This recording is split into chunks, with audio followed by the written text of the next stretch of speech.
Hello students, welcome you all in our class of plant stress physiology. In the last class, we had a detailed discussion on the concept of plant stress. हम plant stress किसे कहते हैं, ऐसी कौन सी परिस्थितियां हैं जो कि प्लांट स्ट्रेस कहलाने लायक होती है. And we had also studied some of the important terminologies like stress tolerance, acclimatization, adaptations.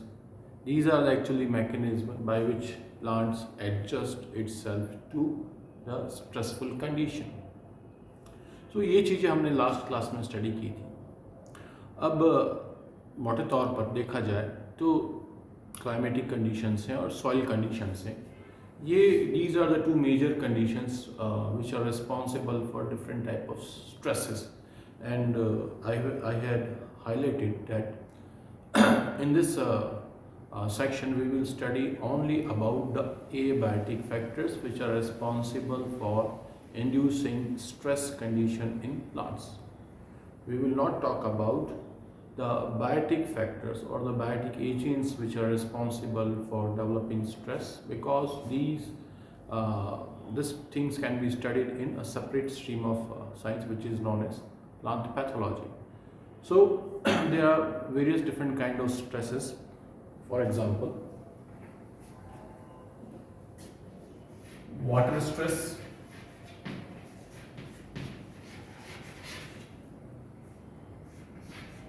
heat stress,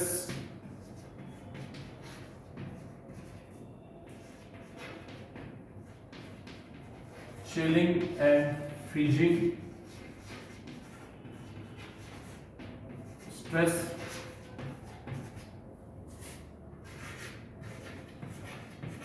salinity stress, and oxygen stress.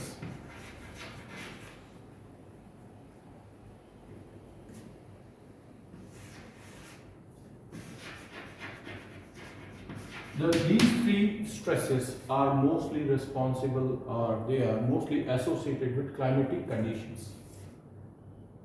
While the last two stresses, the salinity stress and the oxygen stress, they are more or less they are related with soil condition.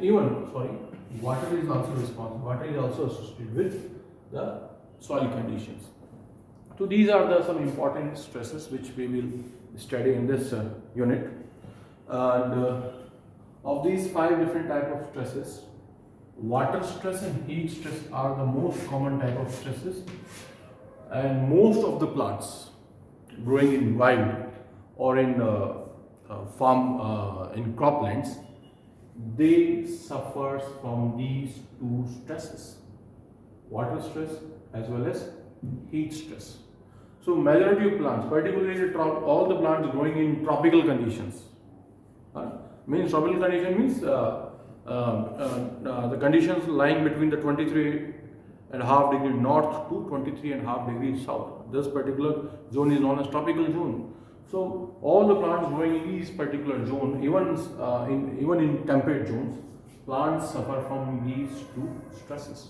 So water stress and heat stress are the most common type of stresses which plants suffers. So we will start our journey from water stress.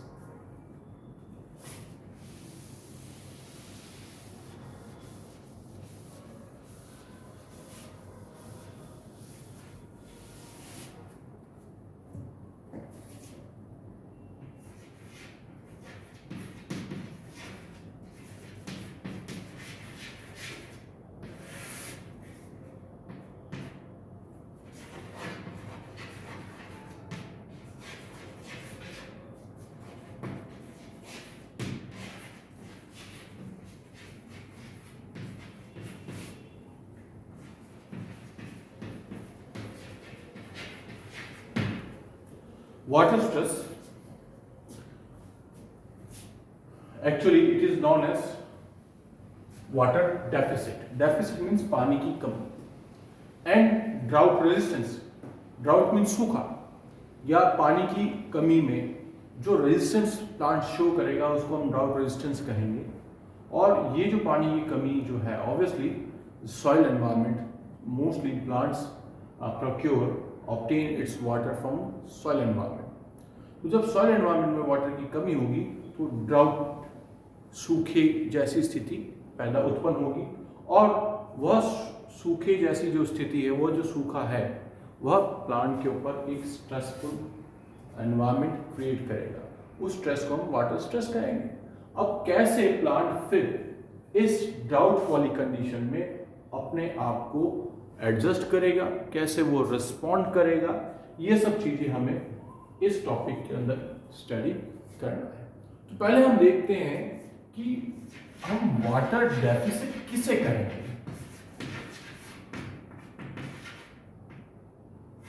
कि plant को कब हम water deficit वाली condition में मानेंगे. When we consider plant in water deficit conditions. So it is very much clear that water deficit means it can be defined as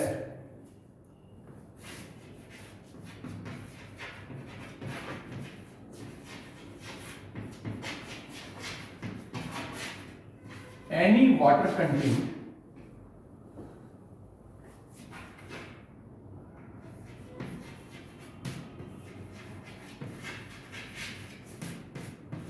of a cell or a tissue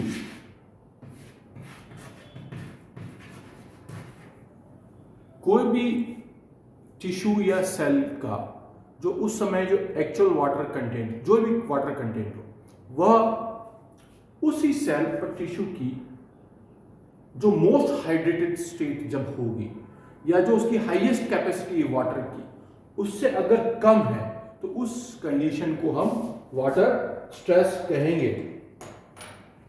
so it can be defined as any water content of a cell और tissue that is below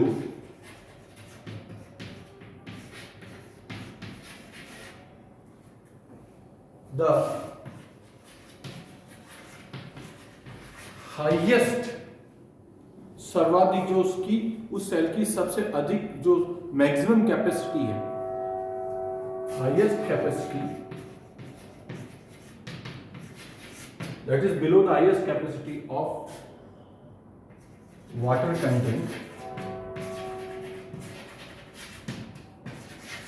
of that cell or tissue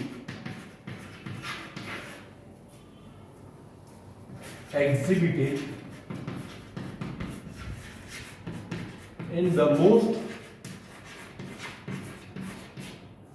hydrated state, that is called as the water deficit condition. मतलब ये हुआ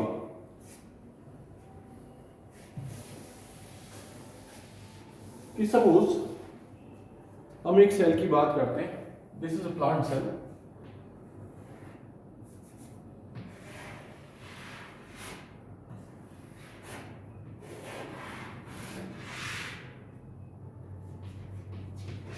And this plant cell is in its fully turgid condition. Fully, consider a fully turgid plant cell. Means ये अपनी maximum water को, ये cell अपने maximum water content को लिए हुए है. ऑब्वियसली वाटर कहां पर आता है? वैक्यूल्स के अंदर होगा. और वैक्यूल्स फिर क्या करता है कि प्लाज्मा मेम्ब्रेन के ऊपर प्रेशर क्रिएट करता है और वॉल्स भी प्रेशर क्रिएट करती है, जिसको हम कहते हैं टर्गर प्रेशर. ठीक है. तो उस कंडीशन में हम कहेंगे कि ये अपनी फुली टर्जिड कंडीशन में. मान लिया इसका वाटर पोटेंशियल है, suppose site is -10 mega pascal. Water potential क्या है? वाटर पोटेंशियल एक तरीके से वाटर की फ्री एनर्जी को मेजर करने का है। और प्लांट्स के अंदर स्पेसिफिकली जब वाटर के मूवमेंट की बात करते हैं from one cell to another cell, तो यहाँ पर जो एनर्जी के लिए जो एनर्जी रिस्पॉन्सिबल है उस वाटर के मूवमेंट के लिए, हम उसको यहाँ पर वाटर पोटेंशियल कह रहे हैं, क्योंकि यहाँ पे सॉल्यूट के साथ साथ प्रेशर पोटेंशियल भी एक्ट कर रहा है। सेल वॉल का प्रेशर भी यहाँ पर एक्ट करता है, जबकि एनिमल्स के अंदर सेल वॉल नहीं होती, इसलिए हम वहाँ पे ऑस्मोसिस कहते हैं, पर यहाँ पर हम वाटर पोटेंशियल टर्म यूज करेंगे। तो मान लिया अगर ये इसका वाटर पोटेंशियल है और सपोज इस सेल का ये मैक्सिमम वाटर पोटेंशियल है, इससे अधिक ये पानी इस सेल के अंदर नहीं आ सकता।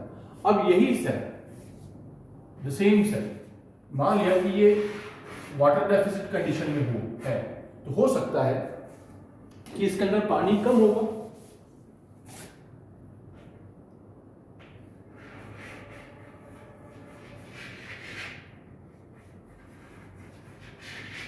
This is the cell wall, ये वो सेल वॉल है।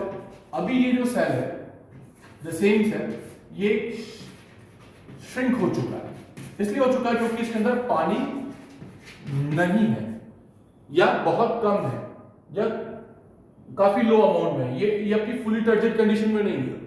तो ये जो, और इस कंडीशन में हो सकता है इसका जो वाटर पोटेंशियल है, इसका वाटर पोटेंशियल इस कंडीशन से कम ही होगा। सपोज हम मान के चलते हैं कि -20 MPa, तो इसका वाटर पोटेंशियल कम है। तो ऐसी कंडीशन में हम कहें कि ये जो सेल है वाटर डेफिसिट में। क्यों? अगर आप इस डेफिनेशन पर जाएंगे वापस, तो देखिए क्या कहती है definition, it can be defined as any water content of a cell और टिश्यू। अभी क्या है इसका वाटर कंटेंट? -20 के आसपास, हो सकता है -18 हो, -15 हो, -14 हो, -13 हो, -12 हो, -11 तक, ठीक है। That is below the highest capacity of water content of that cell और टिश्यू। अब इसी सेल की हाईएस्ट कैपेसिटी कितनी है? -10। इससे ज्यादा ये वाटर को अपने अंदर स्टोर नहीं कर सकता। तो this is the highest capacity. तो हाईएस्ट कैपेसिटी से अगर कम वाटर कंटेंट उस सेल में अवेलेबल है, तब हम कहेंगे कि वह सेल वाटर डेफिसिट कंडीशन में। It means turgidity. अगर सेल की, या बहुत ही सिंपल बात कहें कि अगर कोई सेल फुली टर्जिड है, तो इट मींस वो वाटर स्ट्रेस में नहीं है, वो वाटर डेफिसिट कंडीशन में नहीं है। पर अगर वही सेल अपनी टर्जिडिटी, उसकी फुली टर्जिड कंडीशन की बजाय थोड़ी कम टर्जिडिटी है, उसके अंदर थोड़ा कम वाटर है, तो हम कहेंगे कि वह सेल वाटर डेफिसिट कंडीशन के अंदर है, और ऐसी अवस्था को हम कहते हैं वाटर डेफिसिट। क्लियर? अब हम बात करते हैं what is water stress.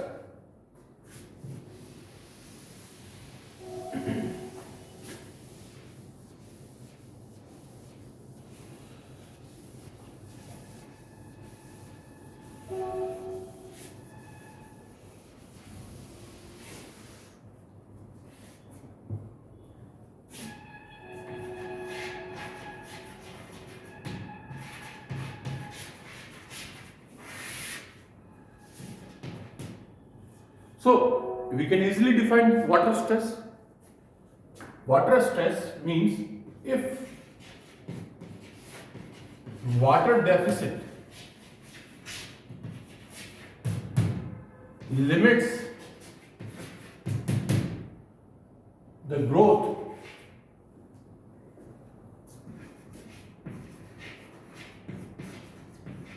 of plant, growth and development of plant, that plant is said to be in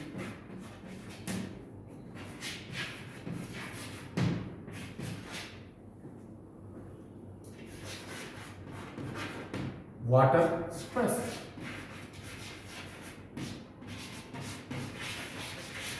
अगर प्लांट के अंदर पानी की कमी के कारण, वाटर डेफिसिट के कारण उसकी ग्रोथ पर नकारात्मक प्रभाव पड़ता है, डिसएडवांटेजेस इफेक्ट होगा, तब हम कहेंगे प्लांट जो है वो वाटर स्ट्रेस कंडीशन में आ चुका है।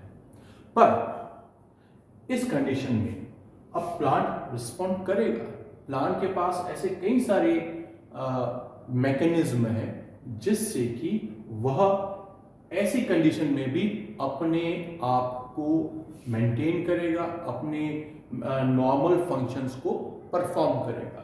So plants have various different type of acclimation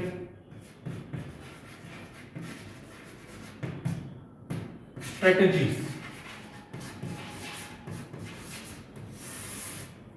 by which it can perform function, its regular function or its normal function even in water stress. हालांकि कोई भी फैक्टर की बात करें या कोई ऐसा फैक्टर जो किसी ऑर्गेनिज्म की ग्रोथ को लिमिट करता है, तो आपने अगर शेल्फर्ड लॉ ऑफ टॉलरेंस पढ़ा हो तो उसमें ये बताया गया है कि हर एक फैक्टर की एक रेंज होती है जिसको हम कहते हैं ऑप्टिमम रेंज. अगर कोई फैक्टर अपनी ऑप्टिमम रेंज में अवेलेबल है, प्रेजेंट है, तो वो हमेशा ऑर्गेनिज्म की ग्रोथ को फेवर करता है या बढ़ाता है. पर अगर वो ऑप्टिमम रेंज से बाहर है तो वो स्ट्रेस इंड्यूस करेगा और उसकी भी एक रेंज होगी, एक लिमिट होगी. और जैसे जैसे वो फैक्टर जो है उसकी जो स्ट्रेस इंड्यूसिंग जो लिमिट है, जिसको हम कहेंगे जोन ऑफ फिजियोलॉजिकल स्ट्रेस, उसको भी अगर वो एक्सीड कर जाएगा तो ऑर्गेनिज्म फिर सर्वाइव नहीं कर सकता. तो एक लिमिट तक प्लांट जो है अपने उस स्ट्रेसफुल एनवायरनमेंट में अपने नॉर्मल फंक्शन को मेंटेन कर सकता है, छोटे मोटे बदलाव करके अपने अंदर फिजियोलॉजिकल चेंजेस कर सकता है, कुछ बायोकेमिकल चेंजेस कर सकता है, कुछ मॉलिक्यूलर चेंजेस कर सकता है और कुछ जीन एक्सप्रेशन या से रिलेटेड कोई चेंजेस कर सकता है. और उन चेंजेस से वह अपने नॉर्मल रूटीन वर्क को कर सकता है, but with in a limit. अगर उस लिमिट को भी अगर क्रॉस कर दिया जाए उस फैक्टर द्वारा तो it may be lethal for that organism.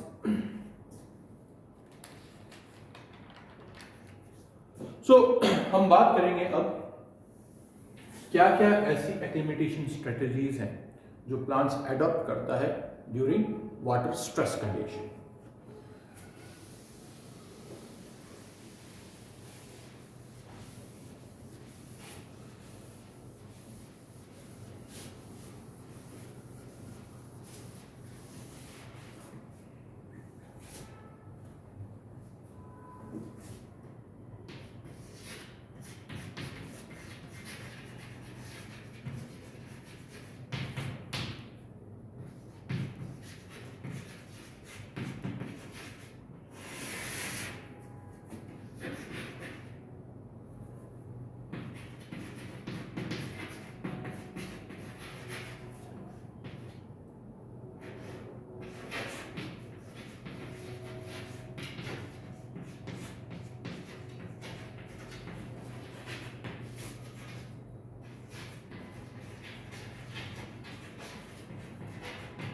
सबसे पहला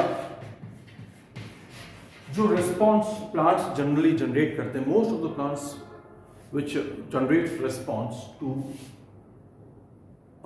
water deficit is actually inhibition of leaf expansion, or we can say decrease in leaf area of plant.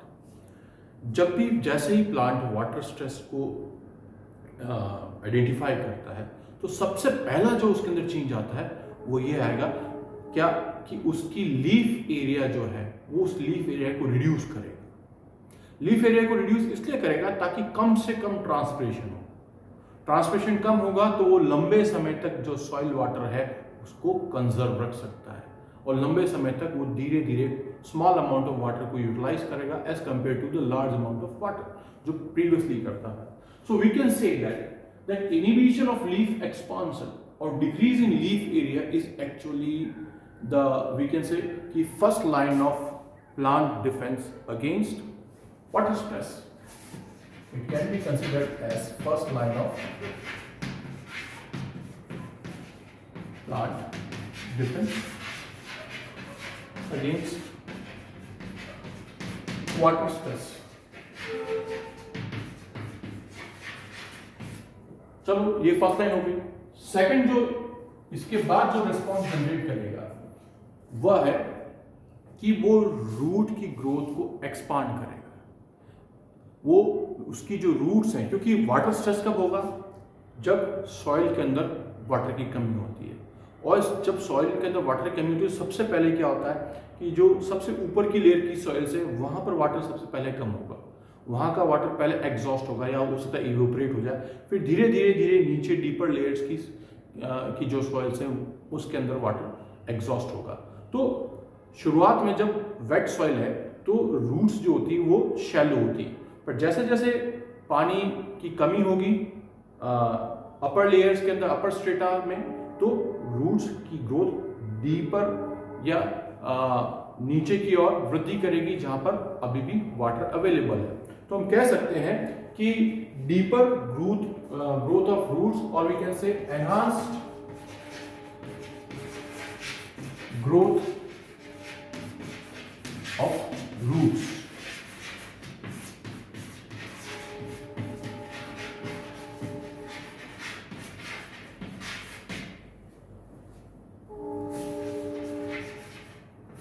It can be considered as second line of defense.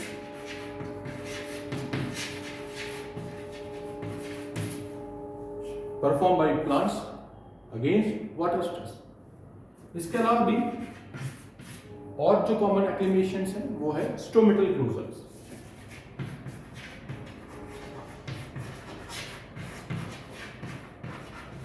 Stomata closing, क्योंकि stomata closing इसलिए जरूरी है, otherwise क्या है जो transpiration से जो water loss है उसको बचाया जा सके। तो स्टोमेटल क्लोजर को थर्ड लाइन ऑफ डिफेंस भी कहा जा सकता है।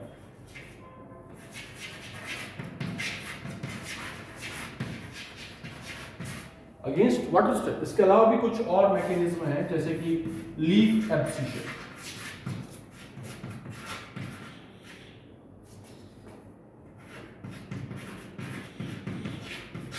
पत्तियों का झड़ना, ये भी एक स्ट्रेटेजी है जिससे प्लांट वाटर स्ट्रेस के खिलाफ एडजस्ट कर सकता है या उसके अगेंस्ट रिस्पॉन्ड कर सकता है। ऑस्मोटिक एडजस्टमेंट्स भी हो सकते हैं, ऑस्मोटिक एडजस्टमेंट एंड कुछ changes in gene expression.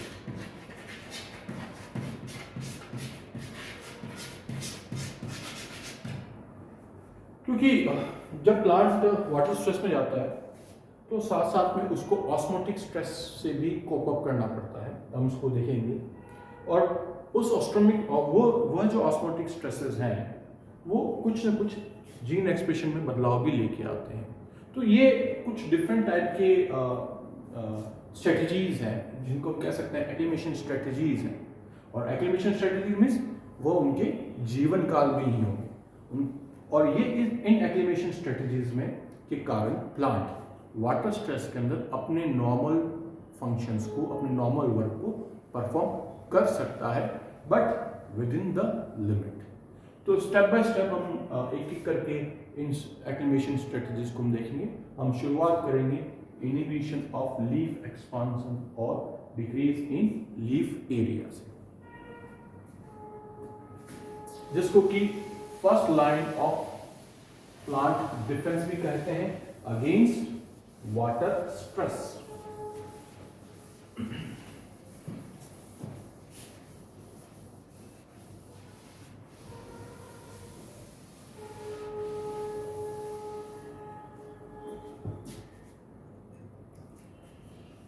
Now suppose जैसे ही कोई प्लांट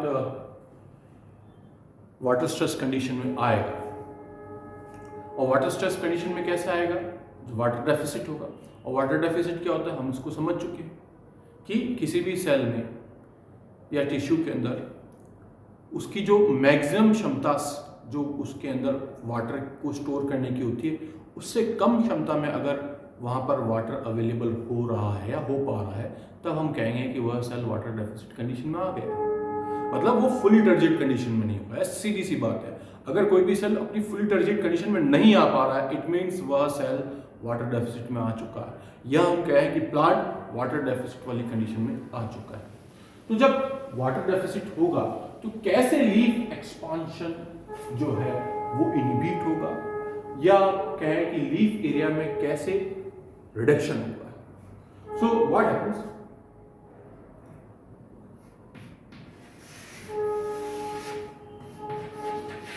नाउ लीफ हम बात करें, अलग सेल्स की बात करते हैं। सपोज दिस इज सेल, ये पर्टिकुलर सेल अभी अपनी फुली टर्जिड कंडीशन में है।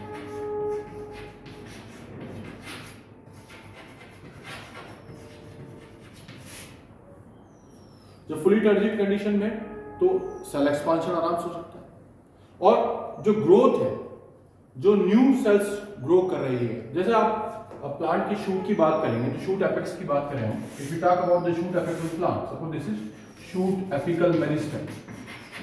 इस शूट एपिकल मेरिस्टेम से ही नया new reporters of the cells जो डेवलप होती है, जो नई सेल्स प्रोड्यूस हो रही है, वो शूट एपिकल मेरिस्टेम से ही हो रही है, क्योंकि ये मेरिस्टेमेटिक सेल्स क्या लगातार डिवाइड होती है। डिवाइड होने के बाद जो डॉटर सेल्स बनती है, वो डॉटर सेल्स धीरे धीरे ग्रो करेगी और अपनी साइज में वृद्धि करेगी, और एक इंपॉर्टेंट फिनोमेना होता है जिसको हम कहते हैं सेल एक्सपांशन। अब जब सेल एक्सपांशन होगा तो शूट भी ग्रो करेगा, इस तरीके से लीफ भी ग्रो करेगी, नई ब्रांचेस ग्रो करेगी। All the growth processes are related with cell expansion, and cell expansion is totally depend on water. अगर वाटर नहीं होगा तो ये सेल एक्सपांशन नहीं होगा। सेल एक्सपांशन नहीं होगा तो शूट की ग्रोथ हो, चाहे लीफ की ग्रोथ हो या ब्रांचेस की ग्रोथ हो, नहीं हो पाएगी। So overall growth depends upon water. तो हम ये मान के चल रहे हैं कि माना कि इस लीफ की ग्रोथ की बात कर रहे हैं, तो लीफ अभी अपनी लीफ की जो सेल्स है वो फुली टर्जिड कंडीशंस के अंदर है, तो जो नई सेल्स हैं वो ग्रो कर पा रही हैं, वो वृद्धि कर सकती हैं, वो अपनी साइज में इंक्रीज करेगी, अल्टीमेटली लीफ की साइज बढ़ेगी। सपोज ये भी स्मॉल लीफ है, धीरे धीरे धीरे इसका एरिया बढ़ेगा, क्योंकि इसके अंदर ग्रोथ अभी कंटिन्यूड है।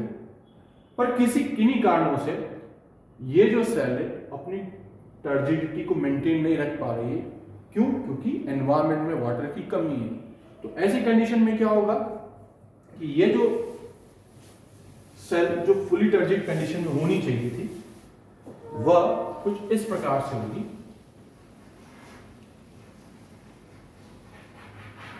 हम कहेंगे कि वह सेल जो है श्रिंक कर गई। श्रिंक क्यों कर गई?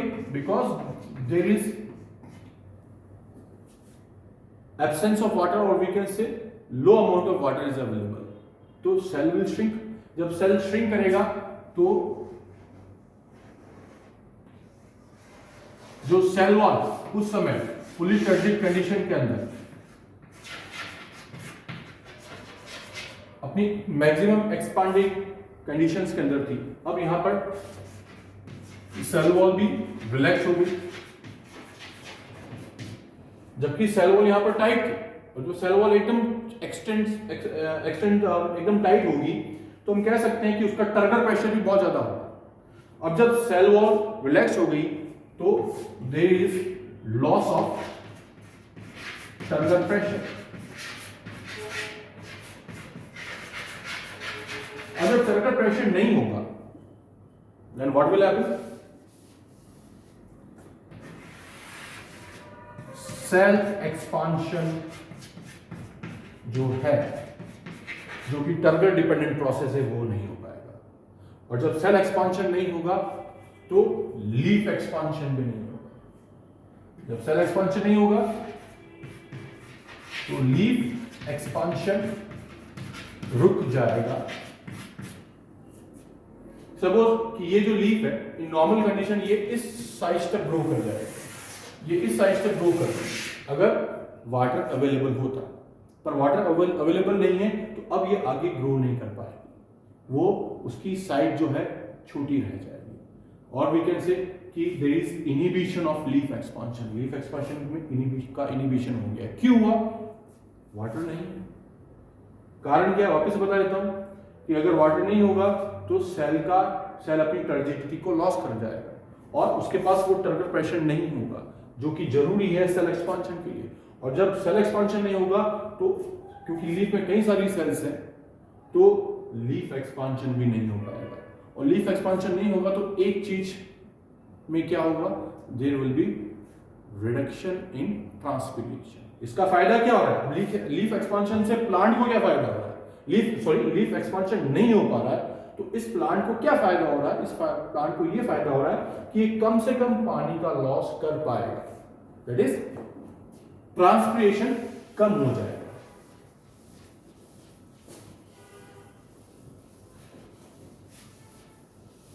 तो आप यूं इसको इस तरीके से कंपेयर कर सकते हैं कि suppose this is leaf in well fit condition और we can say non stressed condition. Non stressed condition means ample of water is there, तो ये लीफ की ये साइज है, ठीक है, it achieve its maximum size, और ये अपन कह सकते हैं कि अपनी फुल मैच्योरिटी पे है। Leaf its maximum size or we can say it is at its full maturity। और स्ट्रेस कंडीशन में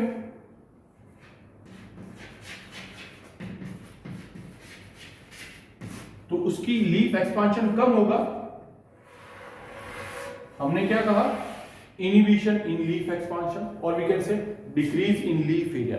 सो दिस इज द एरिया, आप देखेंगे कि यहां का लीफ एरिया ज्यादा है और यहां का लीफ एरिया कम है। लीफ एरिया पर जिस लीफ की साइज बड़ी होगी तो वहां ट्रांसपिरेशन भी मैक्सिमम होगा।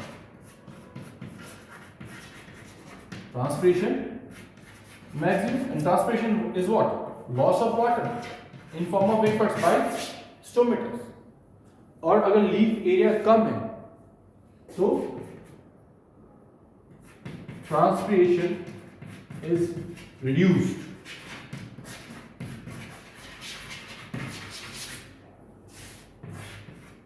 जब ट्रांसपिरेशन की दर कम हो जाएगी तो क्या हो गया, वाटर का लॉस कम होगा। वाटर का लॉस कम होगा तो क्या, इसका मतलब क्या हुआ कि प्लांट पानी को कंजर्व कर रहा है।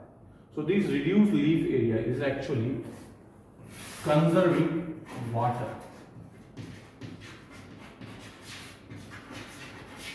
क्योंकि हो सकता है ये ऐसी परिस्थिति लंबे समय तक बनी रहे तो प्लांट कम वाटर को उसका वाटर का नुकसान कम से कम करेगा by transferring very low amount of water. तो and this reduction in transpiration is achieved by reduction or decrease in leaf area. So this is the first acclimation process or acclimation strategies adopted by most of the plant as soon as they encounters water deficit condition। और इसलिए कहा जाता है कि it is the first line of defense against water stress। अब हम बात करते हैं सेकंड।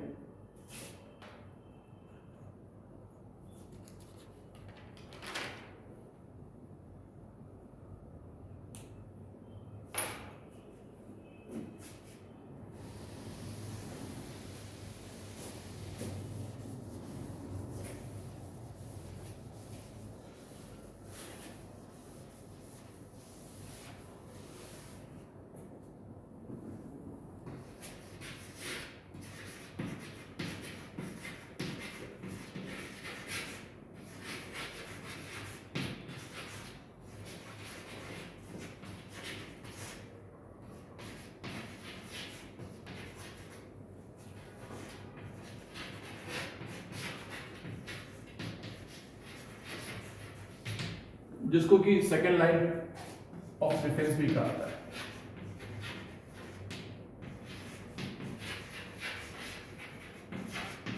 तो अगर कोई प्लांट जैसे ही वाटर स्ट्रेस में आता है तो सबसे पहले तो अपनी लीफ साइज को, लीफ एरिया को रिड्यूस करता है और उसके बाद वह ये करेगा कि अपनी रूट्स की ग्रोथ को बढ़ाएगा।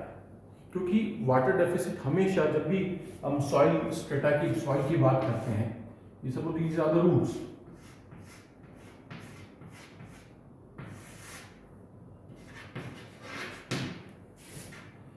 This is the upper layer of the soil and the deeper layers. तो सबसे पहले जो वाटर जो है वह अपर लेयर में खत्म हुआ। डीपर लेयर में वाटर अभी भी अवेलेबल है, क्योंकि जब वाटर स्ट्रेस की शुरुआत होती तो सबसे पहले पानी ऊपरी लेवल पर खत्म हुआ है, लोअर लेवल पर वाटर अभी भी अवेलेबल है। तो ऐसी कंडीशन में क्या होगा कि प्लांट इस तरह की चेंजेस करेगा कि अपनी रूट, जब वाटर एम्पल अमाउंट में है तो हो सकता है उसके पास शैलो रूट्स ही सफिशिएंट है टू अब्सॉर्ब वाटर, बट जब वाटर अपर लेवल में, अपर लेयर में एग्जॉस्ट हो जाएगा, यहाँ पर नहीं होगा, तो it promotes the growth of root in the deeper layer, जहां से वो पानी को एब्जॉर्ब कर सके। अगर डीपर लेयर में भी एग्जॉस्ट हो गया देन ये कंप्लीट डिहाइड्रेटेड कंडीशन में आ जाएगा, और वो डिहाइड्रेटेड कंडीशन अगर प्रॉब्लम लंबे समय तक रही तो it will eventually die. But फिर भी वो इस कंडीशन के अंदर ये चीज तो कर रहा है, क्या? एक्सटेंशन ऑफ इट्स रूट्स, और we can say expansion of its roots in the deeper strata of the soil. This is the second line of defence. Now, how it promotes the growth of roots? It is very interesting phenomena. Actually, जब हम plant के overall development की बात करें, shoot और root की बात करते हैं,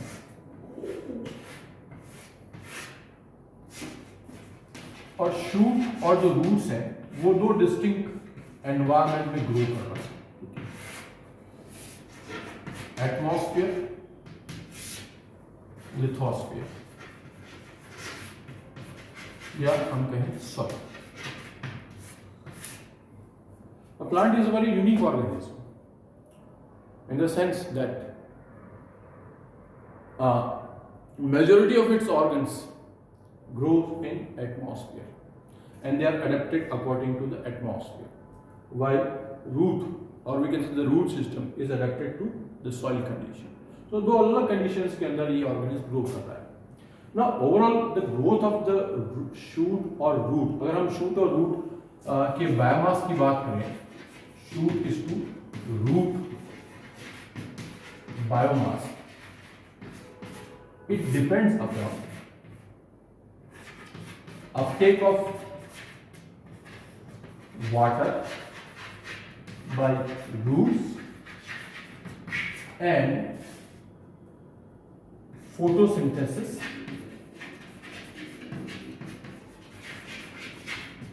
by shoot, कि शूट कितना ग्रो करेगा या रूट कितनी ग्रो करेगी, ये किस चीज पे डिपेंड करता है? इस फिनोमेना पर डिपेंड करेगा। क्या है वो? कि रूट्स द्वारा वाटर अपटेक और शूट द्वारा फोटोसिंथेसिस, ये दोनों एक दूसरे के पूरक हैं। हम कह सकते हैं कि वाटर अपटेक एंड फोटोसिंथेसिस का जो रेट है वो मैच होना चाहिए। ऐसा नहीं है कि वाटर अपटेक तो हो रहा है, फोटोसिंथेसिस नहीं होगा। फोटोसिंथेसिस नहीं होगा तो क्या होगा? फोटोसिंथेट रूट्स तक नहीं आ पाएगा। रूट्स तक नहीं आ पाएगा तो root doesn't have energy to perform work. तो रूट के पास जब एनर्जी नहीं होगी तो वो वाटर अपटेक बंद कर देगा। तो शूट तभी तक ग्रो कर पाएगी, शूट की वृद्धि तभी तक हो सकती है जब तक रूट्स पानी को अवशोषित कर रहा है। जब तक रूट वाटर को एब्जॉर्ब करेगा तब तक शूट ग्रो कर सकता है। और इसी तरीके से रूट की वृद्धि भी तभी तक होगी जब शूट फोटोसिंथेसिस कर रहा हो। अगर शूट्स ने फोटोसिंथेसिस करना बंद कर दिया तो रूट्स भी अपना ग्रोथ बंद कर देगी। So the growth of shoot and roots actually depends on each other, and there is a balance between the uptake of water and the photosynthesis by root and the transfer of photosynthate। photosynthate मतलब जो photosynthesis का product है, mostly क्या है? Sugar. and the transfer of photosynthate by shoots to roots। so normally what happens during water stress, this delicate balance between the uptake of water by roots and photosynthesis performed by shoot is disturbed। So water stress actually disturb this balance. Now what happened कि water stress के अंदर shoot की growth तो कम हो जाएगी but root की growth फिर बढ़ेगी। ऐसा नहीं कि वाटर स्ट्रेस हो रहा है, वाटर स्ट्रेस के बाद पानी की कमी के कारण फोटोसिंथेसिस पे अभी एकदम प्रभाव नहीं पड़ेगा, फोटोसिंथेसिस होगा और उसका मैक्सिमम जो फोटोसिंथेट है वो रूट को दिया जाएगा। हालांकि रूट ने अपना वाटर ट्रांसपोर्ट की रेट कम कर दी है, इसका मतलब ये नहीं है, और वाटर ट्रांसपोर्ट की रेट कम कर दी है तो इसका मतलब ये नहीं इसका फोटोसिंथेसिस रुक जाएगा, फोटोसिंथेसिस तो चलेगा बट शूट की ग्रोथ थोड़ी सी कम हो जाएगी। जैसे मैंने बताया लीफ एरिया जो है, लीफ एक्सपांशन कम हो गया तो वो भी ग्रोथ में रुकावट ही है कि पहले लीफ एरिया ज्यादा था पर वाटर स्ट्रेस में लीफ एरिया कम हो गया। कारण है कि वाटर के नुकसान को बचाना है। अब मैक्सिमम जो फोटोसिंथेसिस है उसका एलोकेशन रूट की तरफ किया जाएगा ताकि रूट की ग्रोथ बढ़ेगी। होता ये है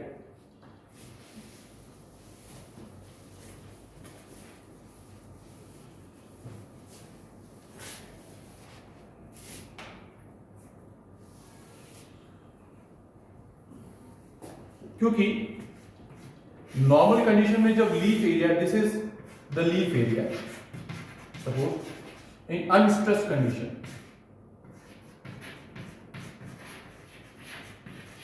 वाटर स्ट्रेस नहीं है बट जब वाटर स्ट्रेस होगा तो there is reduction in size of leaf.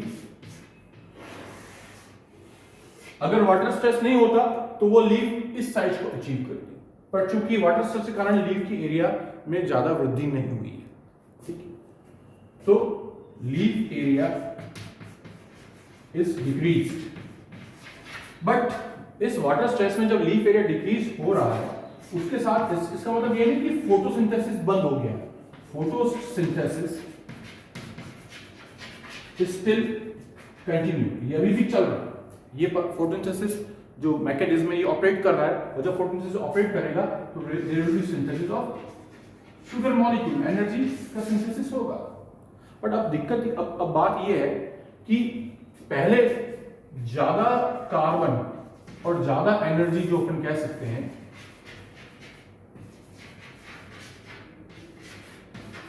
That is जो शुगर मॉलिक्यूल पहले ज्यादा, अगर वो लीफ एरिया अनस्ट्रेस कंडीशन में अपनी नॉर्मल स्टेट में होता, अपनी मैच्योर कंडीशन में होता तो शुगर कंजप्शन भी लीफ द्वारा ज्यादा होता, ठीक है। पर अब चूंकि लीफ एरिया डिक्रीज हो गया तो जो शुगर कंजप्शन जो है, जो कार्बन का यूटिलाइजेशन है या एनर्जी का utilization by the different cells of leaf वो थोड़ा कम हो जाएगा। तो sugar consumption is reduced by leaves और शूट। लीव्स के साथ साथ शूट में भी शुगर का कंजप्शन थोड़ा कम हो जाएगा। इस कारण क्या होगा कि अब ज्यादा शुगर अवेलेबल हो पाएगी for the growth of roots. So when the sugar consumption is decreased or reduced in leaves or in shoot, then the extra sugar, or we can say maximum sugar, is then transported to root system. क्योंकि root growth के लिए उसको extra energy की आवश्यकता होगी, उसको extra sugar की आवश्यकता होगी, एक्स्ट्रा कार्बन की आवश्यकता होगी। So that extra sugar is available to root system and thus root system will grow more extensive growth in the deeper layer of soil.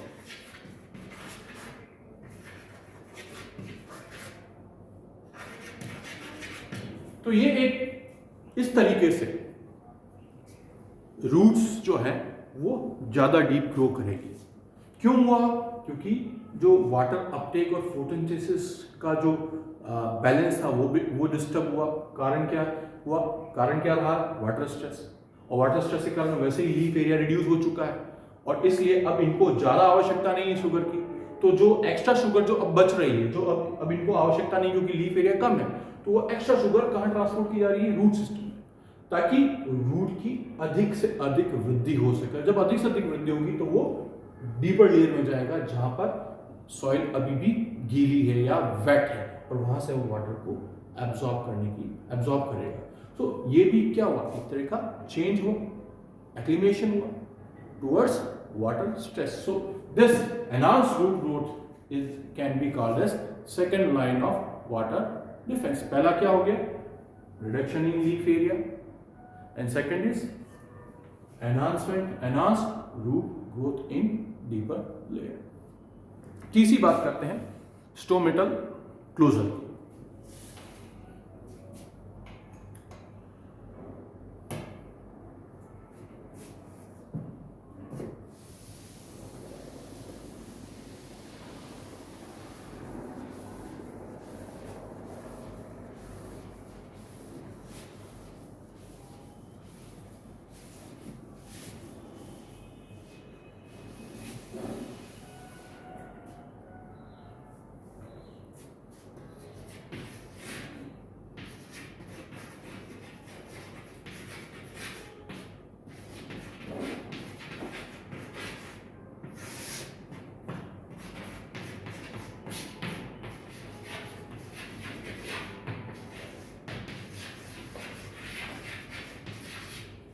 Third line of defence भी कहते हैं।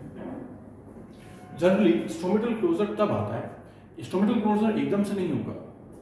शुरुआत में जैसे जैसे वाटर स्ट्रेस बढ़ेगा या उसकी सीवियरिटी बड़ी अधिक होगी तभी स्टोमेटल क्लोजर होता है। स्टोमेटल क्लोजर शुरुआत में अगर वाटर स्ट्रेस की इंटेंस या वाटर स्ट्रेस की सीवियरिटी अगर कम है, वो इतना इंटेंस नहीं है, तो लीफ एरिया रिडक्शन से या root growth extensive root growth से ही काम चलाया जा सकता है। अभी क्योंकि स्टोमेटल क्लोजर की आवश्यकता नहीं है, क्योंकि स्टोमेटल क्लोजर से दूसरी चीज़ और होगी।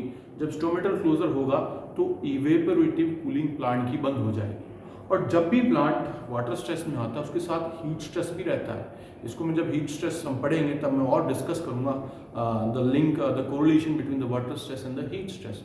नाउ इवेपोरेटिव कूलिंग का मतलब क्या हुआ, क्योंकि जो लीफ है, लीफ के अंदर आप जानते हैं कि जो एपिडर्मिस लेयर, जो एपिडर्मल लेयर है, और मोस्टली जो लोअर एपिडर्मिस होती है वहाँ पर मैक्सिमम स्टोमेटाज होते हैं। And stomatas are actually openings, they are surrounded by special type of epidermal cells known as guard cells, है ना।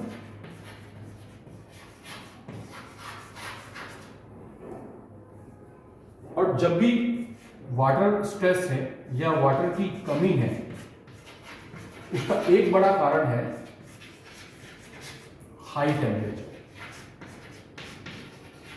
क्योंकि टेम्परेचर जब हाई होगा तो इवोपरेशन ज्यादा होगा, और उस कारण भी पानी सूख जाता है। ऊपर की लेयर, जो मिट्टी की जो ऊपरी लेयर है, उसमें पानी बहुत जल्दी सूख जाता है, टेम्परेचर हाई है, जब दिन बहुत गर्म होते हैं। और हाई टेम्परेचर के कारण क्या होगा, हीट स्ट्रेस भी होगा प्लांट पर। उसके कई सारे नेगेटिव इफेक्ट्स हैं, वो हम आगे डिस्कस करेंगे। बट ट्रांसपिरेशन जो है वो एक तरीके से एक एक्लिमेटेशन प्रोसेस है जो हीट स्ट्रेस को कम करता है। मतलब ये होना चाहिए कि बाहर का जो तापमान है, एटमॉस्फेयर का जो तापमान है, जैसे मान लिया अभी एटमॉस्फेयर का टेम्परेचर 45 डिग्री सेंटीग्रेड, और लीफ का टेम्परेचर सपोज यहां पर 40 डिग्री सेंटीग्रेड है। ये पॉसिबल है, ये इसलिए पॉसिबल है कि प्लांट के अंदर अभी क्या हो रहा है, ट्रांसपिरेशन।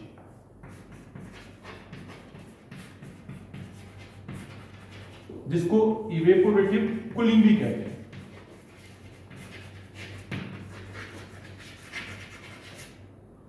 और ट्रांसपिरेशन में आप जानते हैं क्या होता है कि जो वाटर लीफ के अंदर है, ठीक है, एक वाटर की, क्योंकि यहाँ पे एक नेगेटिव प्रेशर भी क्रिएट होता है जो long distance transport of water के लिए भी रिस्पॉन्सिबल है।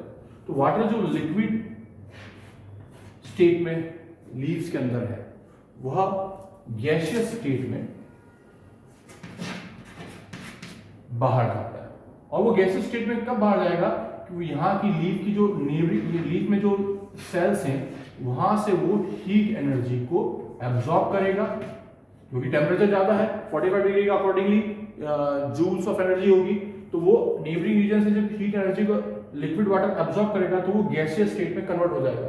तो जब गैसियस स्टेट में कन्वर्ट हो जाएगा तो काफी अमाउंट में जो एनर्जी, हीट एनर्जी जो लीफ में थी वो कम हो जाएगी। हीट एनर्जी जब लीफ में कम होगी तो हम क्या कहेंगे, there is decrease in temperature. तो जब टेम्परेचर कम हो जाएगा तो एक तरह से लीफ की जो सेल्स हैं वो थोड़ी सी कूल हो जाएगी, ठंडी हो जाएगी। और वो क्यों हो रही है? Due to evaporation. इवेपोरेशन किसका हो रहा है? वाटर का। लिक्विड से गैसियस स्टेट में जा रहा है। क्यों जा रहा है? क्योंकि लिक्विड स्टेट जो है वो नियर बाई रीजन से एनर्जी को, हीट एनर्जी को एब्जॉर्ब कर रही है। एब्जॉर्ब कर लेगी तो वो तो गैसियस स्टेट में कन्वर्ट हो गया, पर उस एब्जॉर्प्शन से यहाँ का जो टेम्परेचर है वो कम हो जाएगा, इसलिए लीफ ठंडी हो जाएगी। और इस ट्रांसपिरेशन से क्या फायदा हो रहा है? इस लीफ को हीट स्ट्रेस के अंदर अपने आप को मेंटेन कर रखनी है, अपने टेम्परेचर को कम रखनी है, इसलिए बाहर के टेम्परेचर से कम होगा। इसलिए जब हम गर्मी के दिनों में आप कभी भी जाएंगे तो पेड़ की छांव के अंदर आप जैसे ही जाएंगे आपको ठंडक महसूस होगी। ठंडक क्यों महसूस हो रही है? क्योंकि वहां पे टेम्परेचर उन्होंने कम कर रखा है by the process known as evaporative cooling. पर जब पानी बहुत अधिक कम हो जाए, है ना, कि लीफ एरिया भी कम हो गया, लीफ एरिया भी सपोज कम है, या कई बार कंडीशन ऐसी भी हो सकती है कि प्लांट वाटर स्ट्रेस में तब आ रहा है जब उसने अपनी मैक्सिमम ग्रोथ कर ली है, उसने अपनी लीव्स की मैक्सिमम ग्रोथ कर ली। अब वो लीफ एरिया रिड्यूस कर ही नहीं सकता क्योंकि लीफ अपनी मैच्योरिटी पे पहुंच गई है, ठीक है। तो ट्रांसमिशन की दर भी ज्यादा हो गई, डीपर रूट्स हो गई, उसके बावजूद भी पानी की कमी है और वाटर स्ट्रेस एकदम से बहुत जल्दी बहुत सीवियर हो गया, तो अब क्या करें? लीफ एरिया रिडक्शन पॉसिबल नहीं है। उसने पहले ही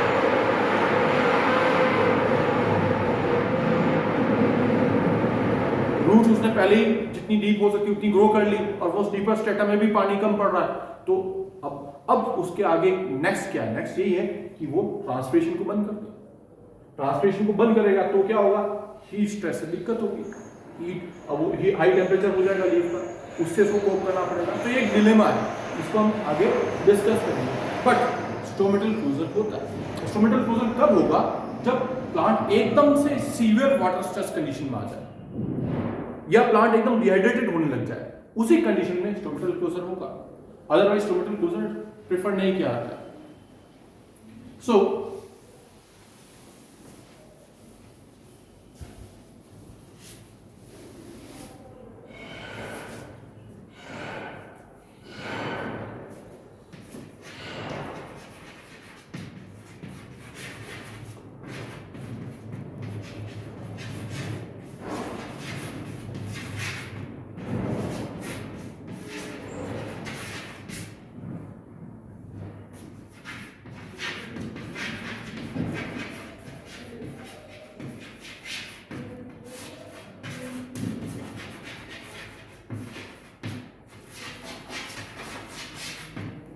जब प्लांट्स एकदम से डिहाइड्रेटेड कंडीशन में आ जाएंगे, डिहाइड्रेटेड कंडीशन में कब आएंगे? जब वाटर स्ट्रेस एकदम से बहुत जल्दी और रैपिड और बहुत ही इंटेंस होगा, तो प्लांट रूट्स डिहाइड्रेटेड कंडीशन में आ जाएगी, शूट डिहाइड्रेटेड कंडीशन में आएगा, लीफ डिहाइड्रेटेड कंडीशन में पहुंचने लगेगी, तो स्टोमेटा को बंद करना पड़ेगा। वो स्टोमेटा जब क्लोज होगा तो वो वाटर को प्रोटेक्ट करेगा, जिसको हम थर्ड लाइन ऑफ डिफेंस कहते हैं। बट स्टोमेटल क्लोजर भी यहाँ पर दो तरीके से हो सकता है, उसको मैं आपको बताना चाहता हूँ।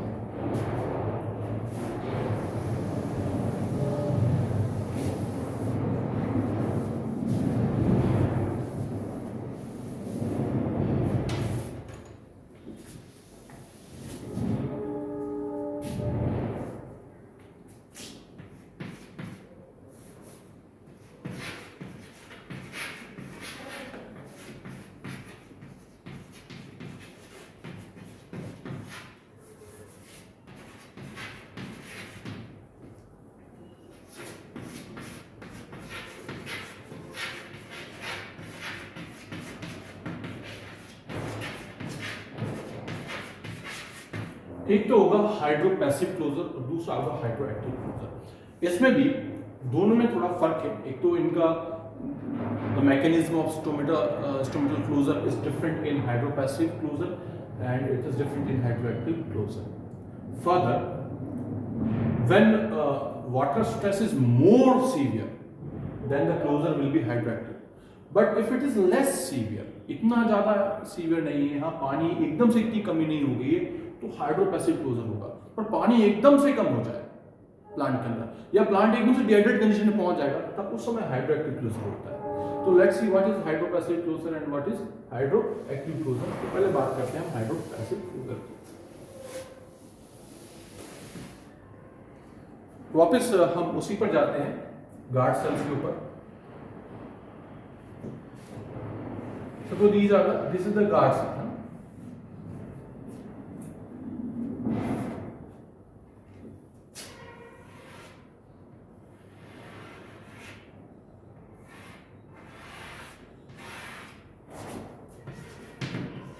गार्ड सेल्स जब फुली टर्जिड कंडीशन में होते हैं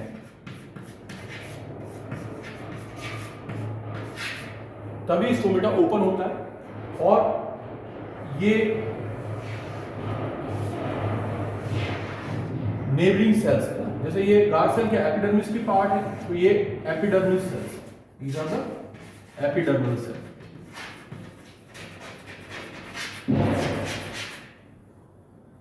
ये मेसोफिल सेल्स हो सकती है, यहाँ एयर स्पेसेस हो सकती है। And this is the atmosphere. बाहर का जो एयर है वो काफी ड्राई है, बहुत ज्यादा ड्राई है और ज्यादा टेम्परेचर डिफरेंस है। तो होगा क्या कि यहाँ पे जो गार्ड सेल में जो वाटर है वो लिक्विड फॉर्म से पहले गैसियस फॉर्म में कन्वर्ट होगा by absorbing energy from the neighbouring cells. Neighbouring region से एनर्जी को एब्जॉर्ब किया, और चूंकि वाटर पोटेंशियल इधर लो है एटमॉस्फेयर में और गार्ड सेल में हाई है। हाई क्यों? क्योंकि देयर इज वाटर, बाहर है ह्यूमिडिटी बिल्कुल लो है, एकदम ड्राई एनवायरनमेंट है। तो water always move from high water potential region to low water potential region, तो वाटर बाहर चला जाएगा। इसको हम कह रहे हैं ट्रांसपिरेशन। पर जिस रेट से वाटर बाहर जा रहा है, क्योंकि वाटर जो है वो एक कंटिन्यूअस कॉलम में होता है ना। जैसे यहाँ वाटर है, अब यहाँ पर ये सराउंडिंग एरिया में वाटर है।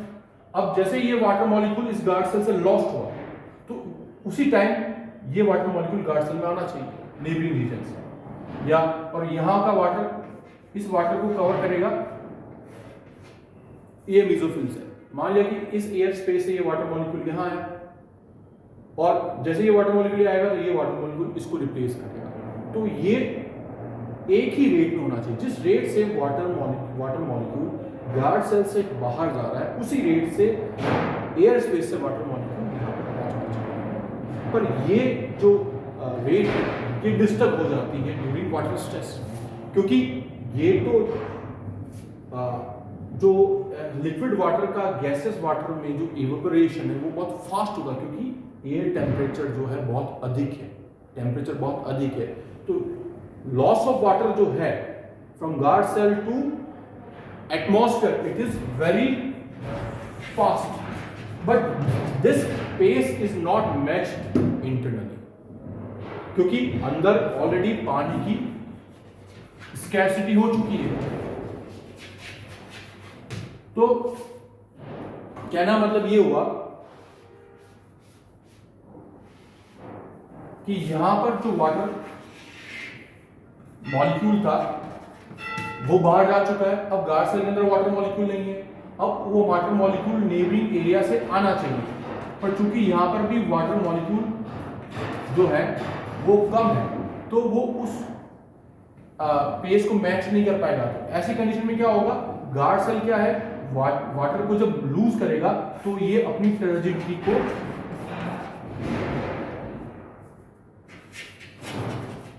को लूज कर जाएगा, क्योंकि अभी इसके पास वाटर नहीं है। अब जब टर्जिडिटी को लूज करेगा तो इट बिकम फ्लैसिड, और फ्लैसिड कंडीशन में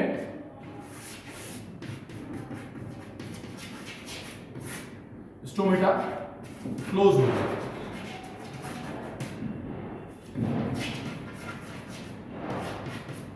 सो क्लियर, क्योंकि यहां पर जो वाटर का जो मूवमेंट है वह उसको पेस नहीं कर, वो उसको मीटअप नहीं कर पाता। जितना फास्ट रेट से वाटर गार्ड सेल से बाहर जा रहा है, उस रेट से नेबरिंग एरिया से वाटर उसको मैच नहीं कर पा रहा। इस कारण क्या है, गार्ड सेल्स फ्लैसिड हो जाएंगे, क्योंकि वो टर्जिडिटी उन्होंने लॉस कर ली। जब टर्जिडिटी लॉस करेंगे तो दे बिकम्स फ्लैसिड, जब फ्लैसिड कंडीशन में आएंगे द स्टोमेटा इज क्लोज्ड, और उसको हम कहेंगे हाइड्रोपैसिव क्लोजर। क्लियर? अब हम बात करते हैं हाइड्रोएक्टिव क्लोजर की। हाइड्रोएक्टिव क्लोजर में क्या है, एक मेटाबॉलिक प्रोसेस वर्क करेगा जो कि स्टोमेटा को क्लोज कराएगा। एक्चुअली जो स्टोमेटा का जो ओपनिंग मैकेनिज्म है उसका रिवर्सल होगा हाइड्रोएक्टिव क्लोजर के अंदर।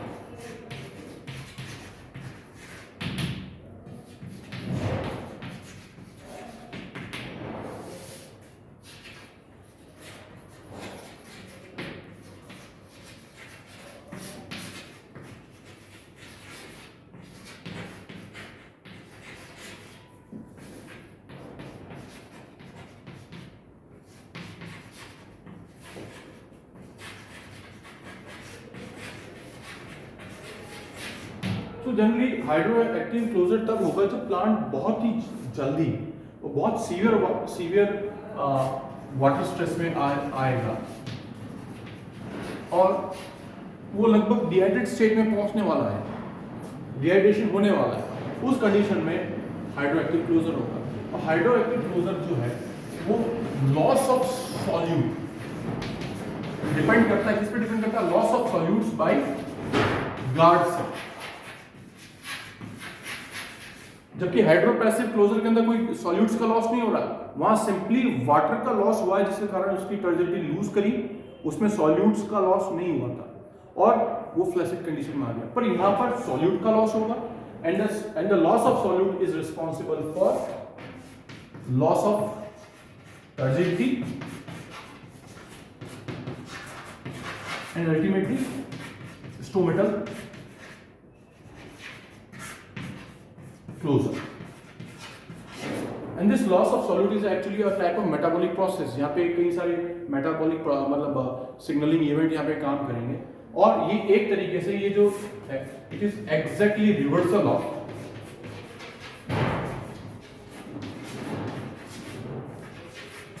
stomatal opening।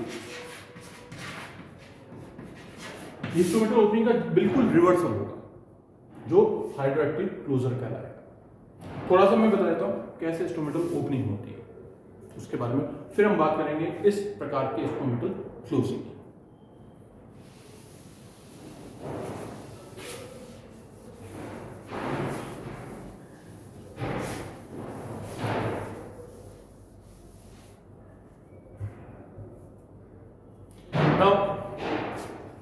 आप सभी जानते हैं, you all know that it is a very well known fact that stomata opens during daytime।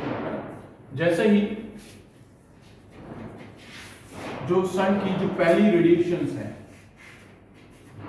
जैसे ही सनराइज होगा, जो सनराइज होगा मॉर्निंग आवर्स के अंदर और जो फर्स्ट रेडिएशन जब स्ट्राइक करेगी लीव्स के ऊपर, तो लीव्स में पर्टिकुलरली जो गार्ड सेल्स होते हैं, जैसे बात करें हम यहाँ गार्ड सेल्स, उन गार्ड सेल्स की मेम्ब्रेन पर, प्लाज्मा मेम्ब्रेन के ऊपर स्पेशल टाइप के रिसेप्टर्स होते हैं। They are called as blue light receptors, blue light receptors.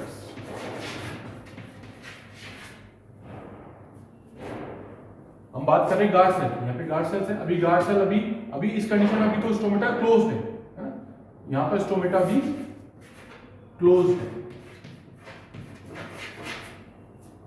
तो जैसे ही ये जो रेडिएशन है और उसमें भी स्पेसिफिकली ब्लू रीजन की जो लाइट है, वो जब इस रिसेप्टर पर स्ट्राइक करेगी, these receptors are actually light sensitive receptors. ये लाइट को सेंस करते हैं और उसके अकॉर्डिंगली इनके अंदर चेंज होता है। And these blue light receptors are called as cryptochromes. Cryptochromes तो जैसे ही इन पर लाइट स्ट्राइक करेगी तो इनके अंदर चेंज होगा, और वह चेंज जो है लाइट एक तरह से यहाँ पे सिग्नल हो गया, और ये सिग्नल ट्रांसलेशन पाथवे इनिशिएट करेगी इंटरनली। उस सिग्नल ट्रांसलेशन पाथवे से क्या होगा कि जो प्रोटॉन पंप्स हैं, मैं इसको थोड़ा सा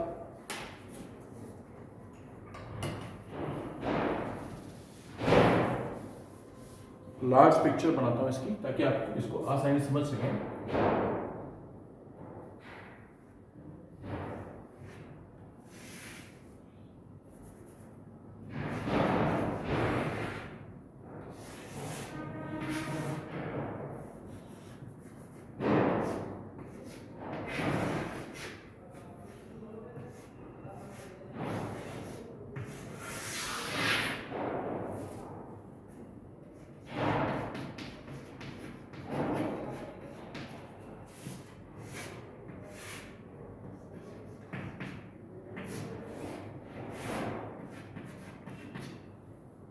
This is the cytoplasm of the guard cell। ठीक है, ये सराउंडिंग एरिया आ गया, एक्स्ट्रा सेलुलर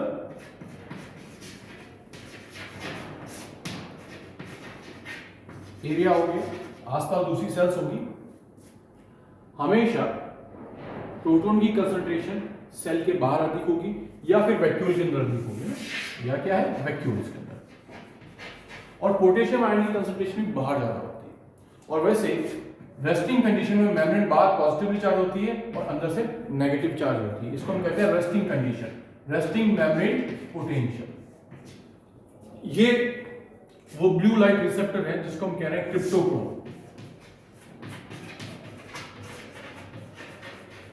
और अभी क्या है, ये गार्ड सेल जो है पर्टिकुलरली भी फ्लैसिड कंडीशन में, फ्लैसिड कंडीशन मींस अभी स्टोमेटा क्लोज है। जैसे ही ब्लू लाइट यहां स्ट्राइक करेगी तो ये ब्लू लाइट एक तरह से सिग्नल मॉलिक्यूल है, इसके कारण क्या है, इसके अंदर चेंज हुआ, change in confirmation of the cryptochrome, और उसने एक सिग्नल ट्रांसडक्शन पाथवे ऑपरेट किया। वह सिग्नल ट्रांसडक्शन पाथवे एक्चुअली क्या करेगा, ज्यादा से ज्यादा प्रोटॉन पंप का सिंथेसिस कराएगा। जीन एक्सप्रेशन में चेंजेस होंगे, प्रोटॉन पंप्स बनेंगे, और वो प्रोटॉन पंप्स एक ट्रांसक्रिप्शन फैक्टर एक्टिवेट हुआ होगा, उस ट्रांसक्रिप्शन फैक्टर से प्रोटॉन पंप जीन्स एक्टिवेट हुए, ट्रांसक्रिप्शन हुआ, ट्रांसक्रिप्शन के बाद ट्रांसलेशन हुआ, और ये प्रोटीन बना जिसको हम कह रहे हैं proton pump. And proton pump is what, a membrane transport protein, जो प्लाज्मा मेम्ब्रेन में जाकर के उनका टारगेट जो साइट है वो प्लाज्मा मेम्ब्रेन है। जैसे ही प्लाज्मा मेम्ब्रेन में जाएंगे they will start their function, और उनका फंक्शन क्या है, they will actively transport protons outside the cell, protons को बाहर भेजेंगे अगेंस्ट द कंसंट्रेशन ग्रेडियंट, इसलिए यहां पर एटीपी खर्च होगा।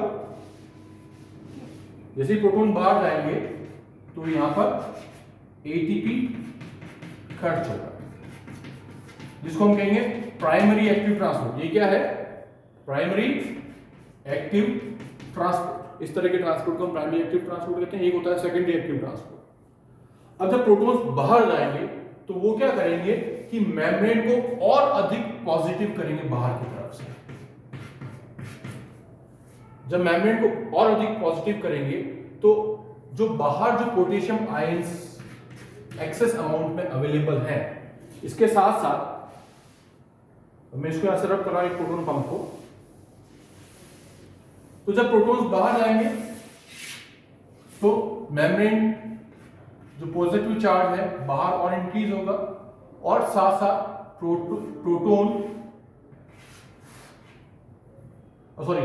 पोटेशियम इनफ्लक्स चैनल्स, ये भी मेम्ब्रेन ट्रांसपोर्ट प्रोटीन है, वो ओपन होंगे और proton at very fast rate वो अपने डाउन द कंसंट्रेशन ग्रेडियंट या down its electrical gradient positive towards negative, क्योंकि सेल अंदर से नेगेटिव चार्ज और ये बाहर से पॉजिटिव चार्ज है, तो पॉजिटिव चार्ज पार्टिकल बहुत आसानी से अंदर जाएगा।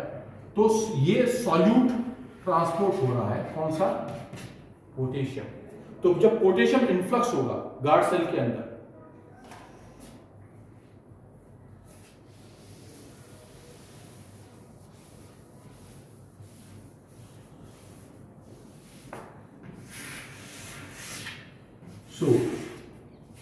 गार्ड सेल के अंदर पोटेशियम चैनल से जब पोटेशियम इन्फ्लक्स होगा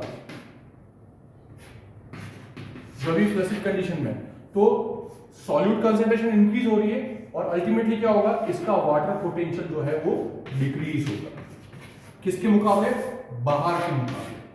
बाहर जो आउटसाइड कंडीशन है, जो आसपास की जो एयर स्पेसेस है, वहां पर जो वाटर है, उस वाटर की जो एनर्जी है उससे कम वाटर पोटेंशियल यहाँ पर हो जाएगा, क्योंकि जैसे जैसे सॉल्यूट कंसंट्रेशन इंक्रीज होगी, आयन कंसंट्रेशन इंक्रीज होगी, तो सॉल्यूट पोटेंशियल बढ़ेगा, but water potential will decrease, और वाटर पोटेंशियल इतना कम हो जाएगा कि अब बाहर का वाटर पोटेंशियल हाई हो गया और अंदर का वाटर पोटेंशियल लो हो गया, तो due to influx of protons. तो कुल मिलाकर के ये ब्लू लाइट कर क्या रही है गार्ड सेल के अंदर, गार्ड सेल के अंदर ब्लू लाइट पोटेशियम इन्फ्लक्स करा रही है, पोटेशियम इन्फ्लक्स, और अल्टीमेटली इससे वाटर पोटेंशियल डिक्रीज होगा।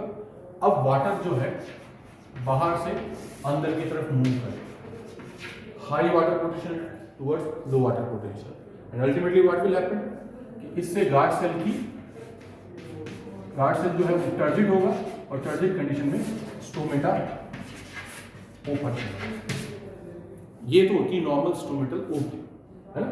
पोटेशियम हाइड्रोजन छुरी जो पोटेशियम इन्फ्लक्स और हाइड्रोजन जो छुरी दी गई है, वो ये इस प्रकार से एक्सप्लेन करती है कि इस तरीके से भी गार्ड सेल ओपन होता है। अब हाइड्रोएक्टिव क्लोजर के अंदर इसका रिवर्स में हो रहा है। स्टोमेटा ओपन कैसे हो रहा है, due to entry of potassium ions, और जबकि यहां पर पोटेशियम आयन को बाहर भेजा जाएगा गार्ड सेल से और स्टोमेटा को बंद कराया जाएगा। तो पोटेशियम आयन को बाहर भेजना एक तरह से जस्ट इसका रिवर्सल मैकेनिज्म हो गया। तो जबकि हाइड्रोपैसिव क्लोजिंग के अंदर पोटेशियम आयन को बाहर नहीं भेजा रहा था, पोटेशियम आयन को बाहर नहीं भेजा जा रहा था, उसके बावजूद भी क्लोजिंग हुई थी, स्टोमेटा क्लोज हुआ था, वो एक अलग कंडीशन थी, पर यहाँ पर एक डिफरेंट कंडीशन है। तो हम अब बात करेंगे इसी की हाइड्रोएक्टिव क्लोजिंग की।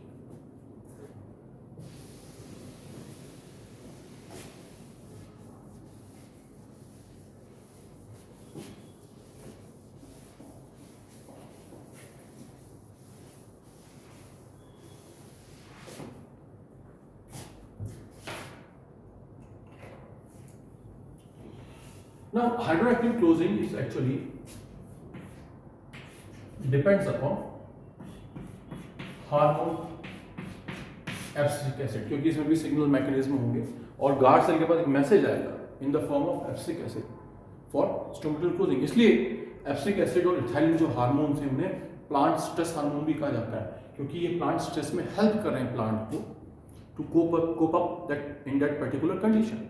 जैसे एड्रेनलिन और नॉर एड्रेनलिन या जो हार्मोन्स हैं एफिनेफ्रिन या नॉर एफिनेफ्रिन, उनको एनिमल स्ट्रेस हार्मोन कहा जाता है। वैसे ही कॉमनली एब्सिसिक एसिड और इथाइलिन को प्लांट स्ट्रेस हार्मोन भी कहा जाता है।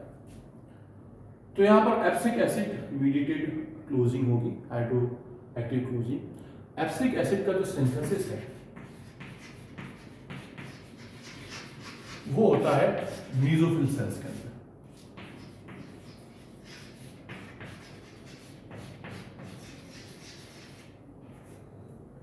और ये एब्सिसिक एसिड का सिंथेसिस मीसोफिल सेल्स में कब होगा, किस कंडीशन में होगा, ड्यूरिंग डिहाइड्रेटेड कंडीशन। जब लीफ लगभग डिहाइड्रेटेड कंडीशन में पहुंच जाती है या नियरली डिहाइड्रेटेड कंडीशन में हो, तो मीसोफिल सेल्स के एब्सिसिक एसिड सिंथेसाइज करते हैं।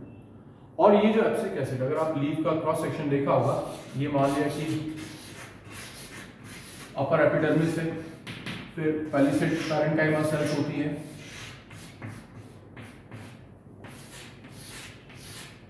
मीसोफिल सेल्स होती हैं, और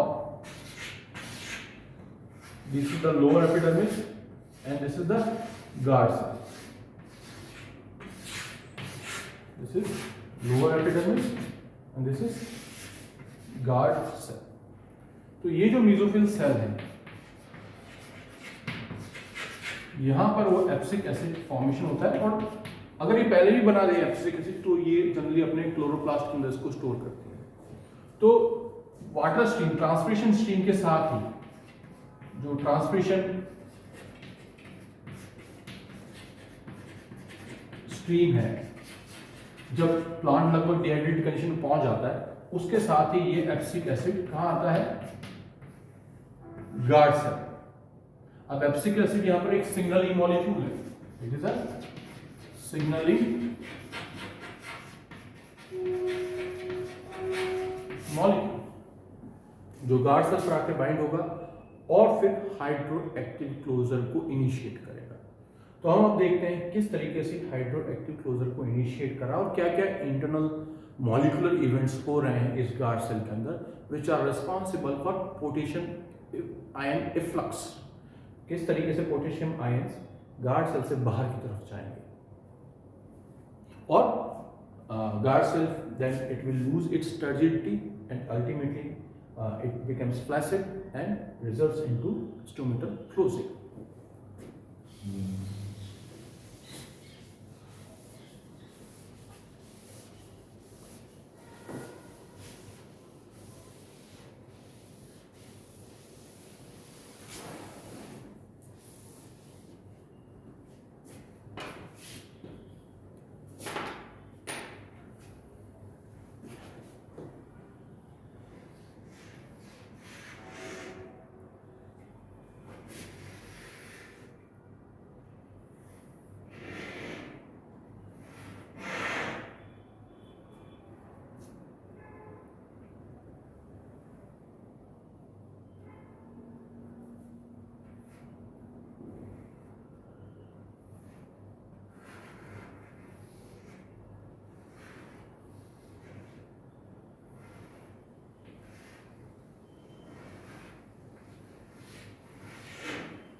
This is guard cell. ये एक रिसेप्टर है जिसको हम कह सकते हैं abscisic acid receptor, ABA receptor. और ये ABA रिसेप्टर एक तरीके से G प्रोटीन लिंक्ड रिसेप्टर है, G protein linked receptor. Signal transition आपने पढ़ा है। एब्सिक एसिड जब इस पर बाइंड होगा, abscisic acid is a hormone and it is here acting as a signalling molecule, it is a ligand, it binds to abscisic acid receptor और G protein link receptor, और ये effector molecule को activate करेगा। And the effector molecule is here, it is PIP2, phosphatidyl inositol bisphosphate. It converts phosphatidyl inositol biphosphate into IP3 and DAG। अगर effective molecule क्या है, PIP2 है, तो inositol triphosphate में कन्वर्ट होगा और डाइएसाइल ग्लिसरॉल में कन्वर्ट होगा। ये मेम्ब्रेन के अंदर ही प्रोसेस होता है।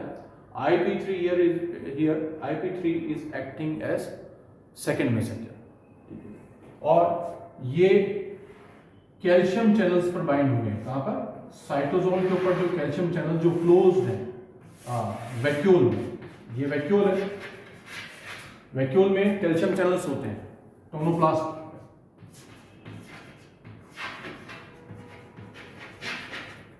तो IP3 बाइंड होगा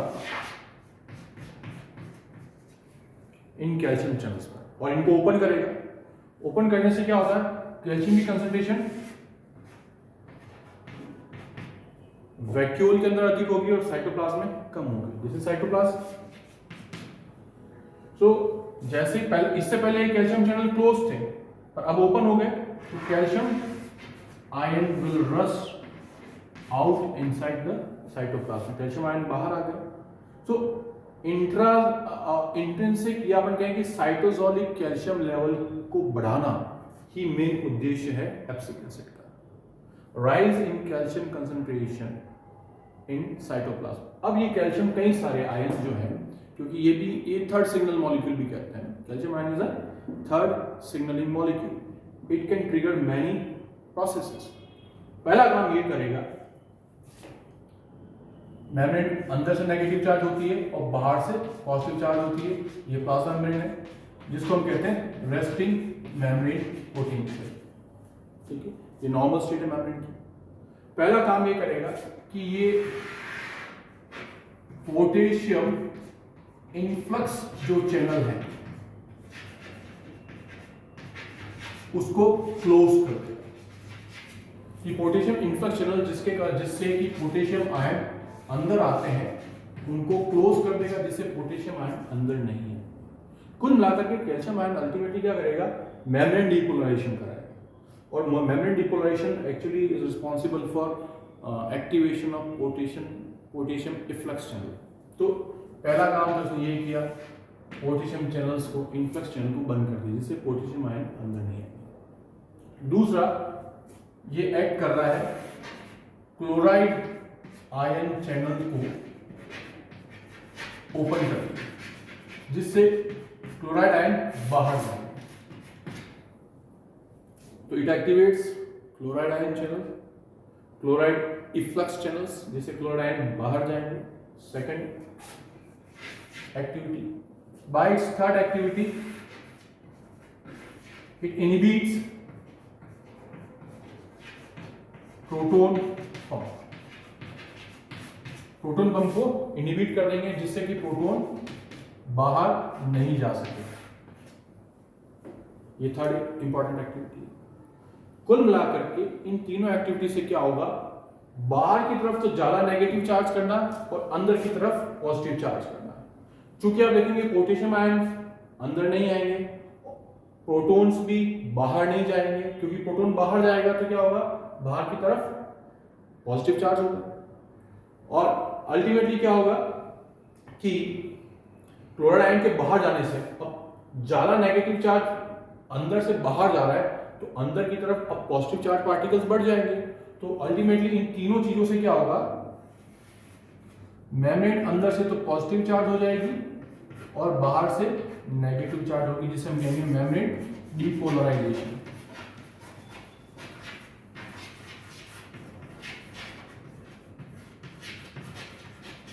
और वो membrane depolarisation is responsible for opening of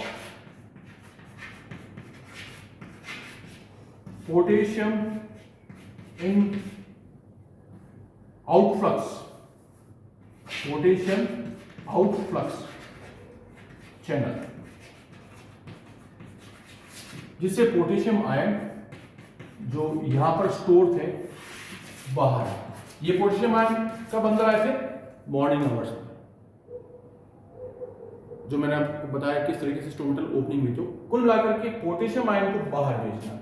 ultimately जब पोटेशियम आयन बाहर जाएंगे तो बाहर का वाटर पोटेंशियल जो है वो लो हो जाएगा, और अंदर का वाटर पोटेंशियल, क्योंकि सॉल्यूट पोटेंशियल कम हो रहा है, तो अंदर का वाटर पोटेंशियल जो है वो हाई हो जाएगा। जब अंदर हाई वाटर पोटेंशियल है और बाहर लो वाटर पोटेंशियल है, तो वाटर जो है, जो अभी इस सेल के अंदर है, गार्ड सेल के अंदर, जिसे कारण वो टर्जिड कंडीशन में है, वह बाहर जाएगा। तो loss of water, and ultimately what will happen, this guard cell will become flaccid and the stomata is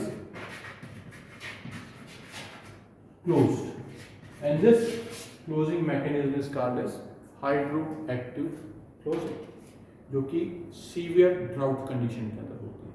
पर इसके अंदर इतने सारे चेंजेस होते हैं, इतने सारे सेलुलर इवेंट्स इसके अंदर होते हैं। तो this is about hydroactive closing, and पहले जो हमने देखा था वो हाइड्रोपैसिव क्लोजिंग देखा। आगे चलते हैं।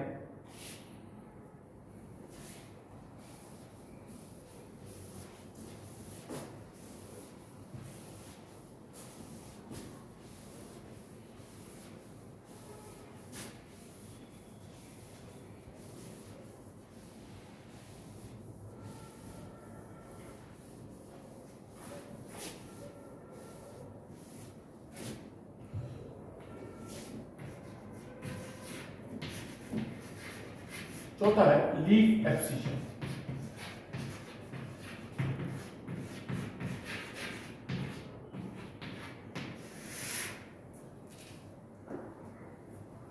लीफ एब्सिशन भी एक एक्लिमेशन है प्लांट का in response to water stress.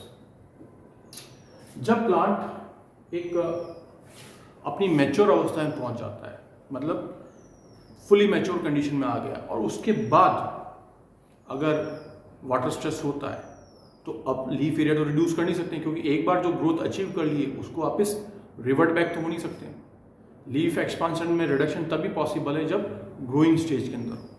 अब प्लांट ने अपनी पूरी ग्रोथ अचीव कर ली है, it is mature,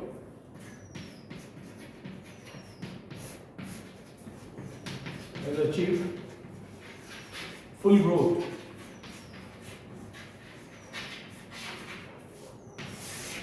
leaves are mature,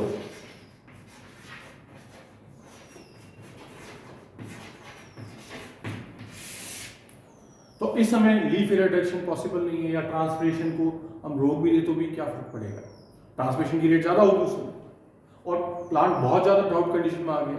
खास करके लीफ एब्सिशन आप देखेंगे तो जो ड्राई डेसिडियस कंडीशन है, प्लांट्स जो हैं या जो डेजर्ट प्लांट्स हैं, उनके अंदर ये चीज बहुत कॉमन है। वो अपनी ग्रोथ कंप्लीट करने के बाद, और जब ग्राउंड वाटर भी सूख जाए, बिल्कुल नहीं हो, तो वो लीफ को शेड कर देते हैं। The process known as leaf abscission, and again it is initiated by a hormone known as ethylene. इसमें कंफ्यूजन ये नहीं होना चाहिए कि लीफ एब्सिशन यहाँ पे एब्सिक एसिड करेगा। लीफ एब्सिशन के लिए जो रिस्पॉन्सिबल हार्मोन है वो है ethylene. Ethylene hormone is responsible for leaf abscission.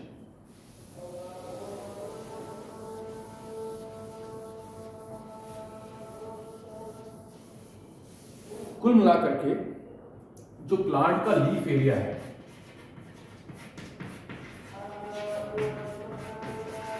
वो डिपेंड करता है टोटल नंबर ऑफ लीव्स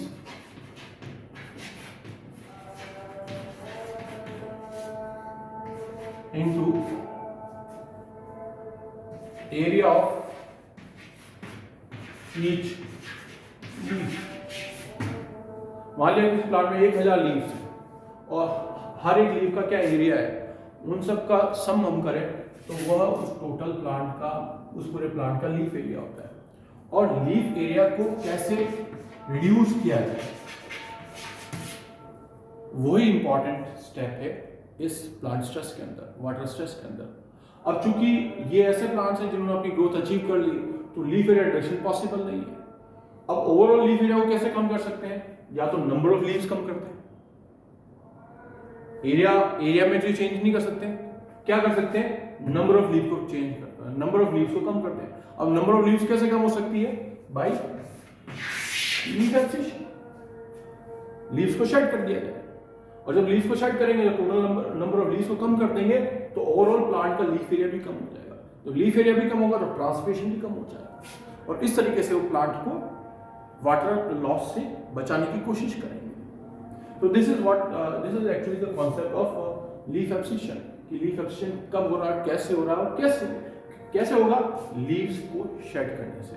और ये मैकेनिज्म आपने पढ़ा होगा जब आपने प्लांट हार्मोन स्टडी किया होगा, कि लीफ एब्सिशन हमेशा क्या होता है कि जो ट्विग है वो यहाँ पर एक एब्सिशन लेयर बनती है, एब्सिशन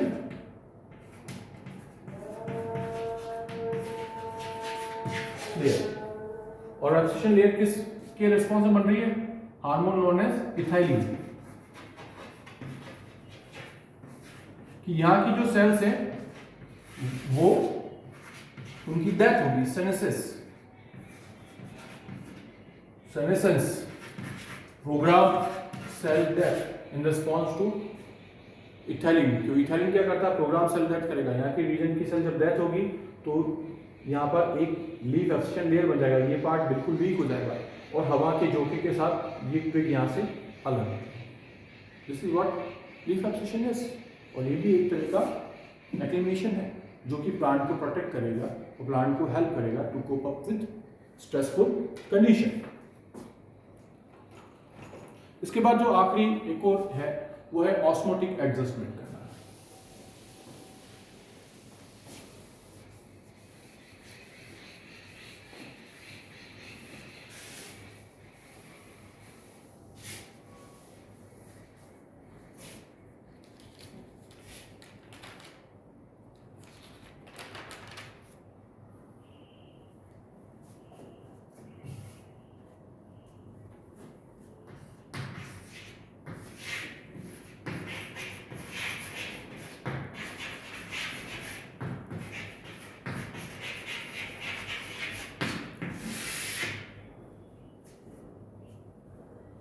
और ऑस्मोटिक एडजस्टमेंट इंपॉर्टेंट है क्योंकि वाटर स्ट्रेस के साथ साथ क्या होता है कि सैलिनिटी स्ट्रेस या ऑस्मोटिक स्ट्रेस भी डेवलप हो जाता है। Water stress is also responsible for development of osmotic stress in plant.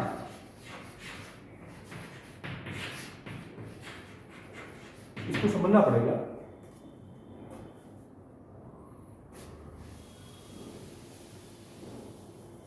खास करके रूट्स के अंदर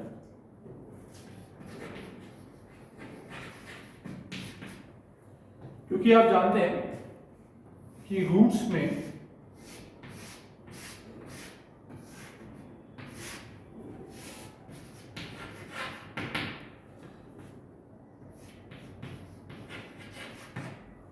रूट्स ही सॉइल से वाटर को एब्जॉर्ब करती है और रूट्स में कई सारे सॉल्यूट्स भी होते हैं in the form of mineral ions, है ना, potassium, calcium, sodium, chloride ions, etcetera etcetera, iron, zinc, cobalt, निकल, कई सारे होते हैं। तो ये सॉल्यूट्स होते हैं और वाटर होते हैं, तो सॉइल का भी अपना एक वाटर पोटेंशियल होता है। इस तरह से रूट का भी वाटर पोटेंशियल होता है। तो रूट का वाटर पोटेंशियल हमेशा सॉइल के वाटर पोटेंशियल से कम होना चाहिए, तभी रूट्स जो है वो वाटर को एब्जॉर्ब कर सकती है। पर चूंकि जब सॉइल के अंदर पानी की कमी होगी, तो जब पानी की कमी होगी तो क्या होगा, अल्टीमेटली वाटर की कंसंट्रेशन तो कम हो रही है और solute concentration as it is है, तो सॉल्यूट कंसंट्रेशन एक तरह से देखा जाए तो बढ़ रही है धीरे धीरे। जैसे जैसे सॉइल के अंदर पानी की कमी होगी तो सॉइल का वाटर पोटेंशियल कम होता जाएगा, और जब सॉइल का वाटर पोटेंशियल कम हो गया और वो रूट के वाटर पोटेंशियल से भी कम हो जाएगा तो रूट वाटर को एब्जॉर्ब नहीं कर पाएगी और उल्टा क्या होगा कि रूट में जो वाटर है वो बाहर आ जाएगा। तो इसलिए जरूरी है कि रूट को कैसे भी करके अपना सॉल्यूट पोटेंशियल बढ़ाना पड़ेगा, या हम कहें कि रूट को अपना वाटर पोटेंशियल बढ़ाना, वाटर पोटेंशियल को सॉइल से कम रखना पड़ेगा, तभी ये वाटर को एब्जॉर्ब कर पाएंगे।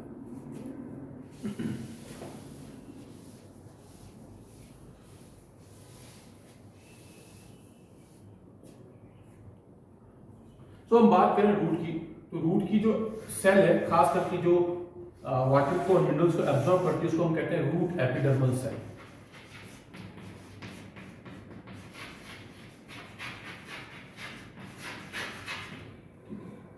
एंड दिस इज सॉइल, और सॉइल में जो वाटर है H2O प्लस जो मिनरल्स है उसको कलेक्टिवली हम सॉइल सॉल्यूशन कहते हैं।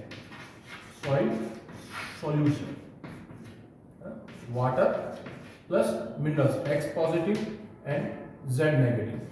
कोई भी पॉजिटिव होगा उसको हम X पॉजिटिव कह रहे हैं, नेगेटिव भी होगा उनको, जैसे क्लोराइड है, फॉस्फेट है, सल्फेट है, तो वो नेगेटिव आयंस हो गए। सोडियम, पोटेशियम, मैग्नीशियम, कोबाल्ट, ये सब सारे आपके पॉजिटिव आयंस हो गए। इस तरीके से रूट एपिडर्मल सेल है। अब रूट का वाटर पोटेंशियल हमेशा सॉइल के वाटर पोटेंशियल से कम होना चाहिए। ये स्थिति रहेगी तभी वाटर रूट्स सॉइल से रूट की तरफ आएगा, ठीक है, तभी ट्रांसपोर्ट हो पाएगा, तभी वाटर का एब्जॉर्प्शन हो पाएगा। बट वाटर स्ट्रेस में क्या होगा, धीरे धीरे धीरे जो वाटर है वह कम होता जाएगा। जब वाटर कम होता जाएगा अल्टीमेटली क्या होगा, सॉल्यूट कंसंट्रेशन तो वैसी की वैसी है बट वाटर कंटेंट कम है, तो धीरे धीरे धीरे रूट का वाटर पोटेंशियल बढ़ जाएगा स्ट्रेस कंडीशन में एज कंपेयर टू सॉइल। और ऐसी कंडीशन जब होगी तो रूट जो है वाटर को एब्जॉर्ब नहीं कर पाएगा, जो भी कम वाटर है उसको एब्जॉर्ब नहीं कर पाएगा। उल्टा क्या होगा, रूट के अंदर जो वाटर है वो बाहर आ जाएगा। जब बाहर आ जाएगा तो अल्टीमेटली ये और डिहाइड्रेटेड कंडीशन में पहुंच जाएगा, ये और सीवियर कंडीशन हो जाएगी। अब इसके लिए क्या करें, इसके लिए यही चीज हो सकती है कि कैसे भी करके रूट सेल्स अपने वाटर पोटेंशियल को लो रखे। लो कैसे रखेंगे, ज्यादा से ज्यादा और सॉल्यूट्स बनाया जाए, क्योंकि सॉल्यूट्स क्या करेंगे, जितने ज्यादा सॉल्यूट्स होंगे उतना वाटर पोटेंशियल कम हो जाएगा। तो ऐसी कंडीशन में कंपेटिबल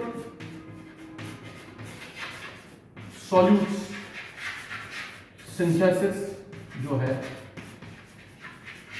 वह एक एक्लिमेशन है, और ये इस कंडीशन को हम ऑस्मोटिक स्ट्रेस कहते हैं। ऑस्मोटिक स्ट्रेस मींस सॉल्यूट के कारण जो स्ट्रेसफुल कंडीशन हो रही है, सॉल्यूट्स के कारण और वाटर स्ट्रेस डेवलप हो रहा है, क्योंकि यहां तो वाटर कम हो गया और यहां solute concentration water solute concentration as it is है, और वाटर चूंकि यहां पर कम होने से यहां का वाटर पोटेंशियल अधिक हो गया और इधर का कम हो गया तो वाटर बाहर चला जाएगा।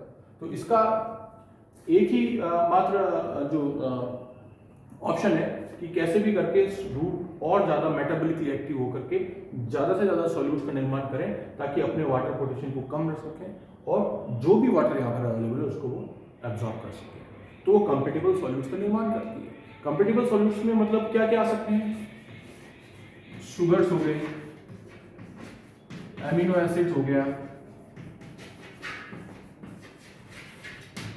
शुगर एल्कोहल्स हो गई,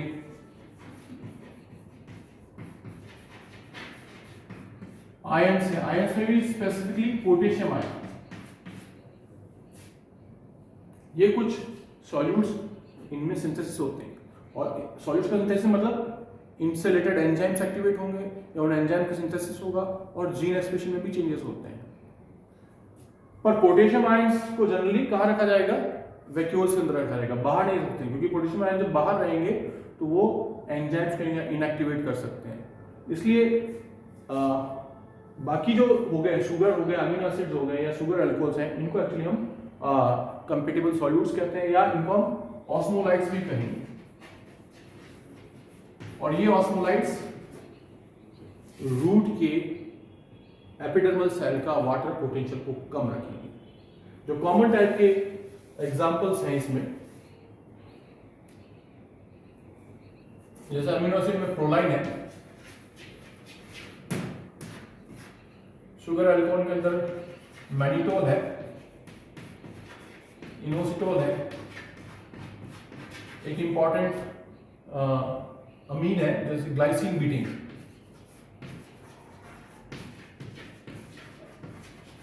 These are some common type of osmolytes which lowers the water potential of root epidermal cells, ताकि वह पानी के एब्जॉर्प्शन को कंटिन्यू रख सके। और कुछ इनसे रिलेटेड जो जीन्स हैं उनका एक्सप्रेशन होगा, दे आर एक्सप्रेस्ड। जो भी ये जो जीन्स है ये एंजाइम्स बनाएंगे, वो एंजाइम्स इन मेटाबॉलिक प्रोसेसेस के अंदर इन प्रोडक्ट्स को फॉर्म करवाते हैं। इसके अलावा कुछ एक स्पेसिफिक जीन और एक्सप्रेस होता है इन ऑस्मोटिक एडजस्टमेंट के दौरान या वाटर स्ट्रेस में, जिसको स्टडी किया गया है, वो है LEA।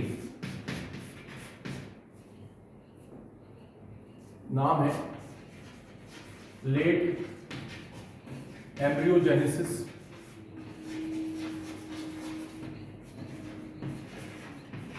अबुंडेंट प्रोटीन। ये जो LEA जीन है वह इस प्रोटीन का निर्माण करता है, और ये पाया गया है खास करके वाटर स्ट्रेस में इस जीन का एक्सप्रेशन बहुत होता है। और ये ऑब्जर्व किया गया है कि ये सेल मेम्ब्रेन को स्टेबल रखता है।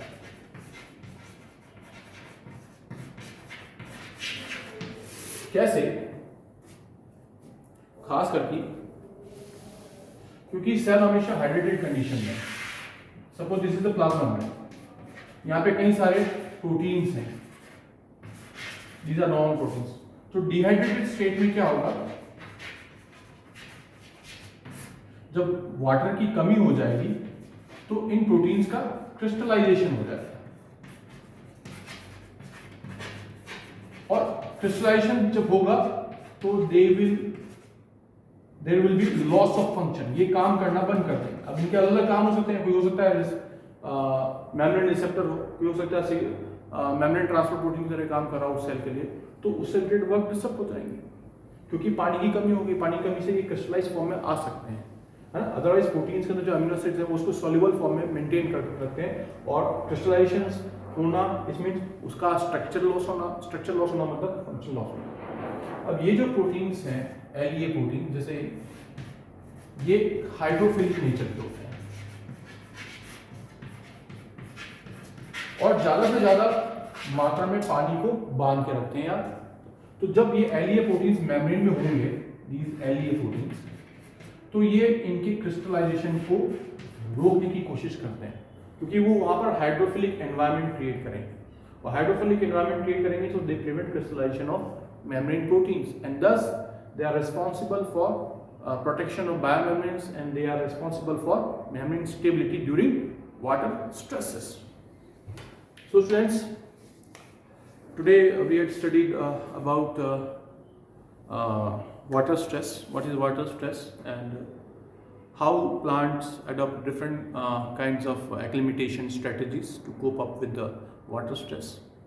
We had studied about the first line of plant defense, which is actually reduction in the leaf area so that the transpiration can be controlled.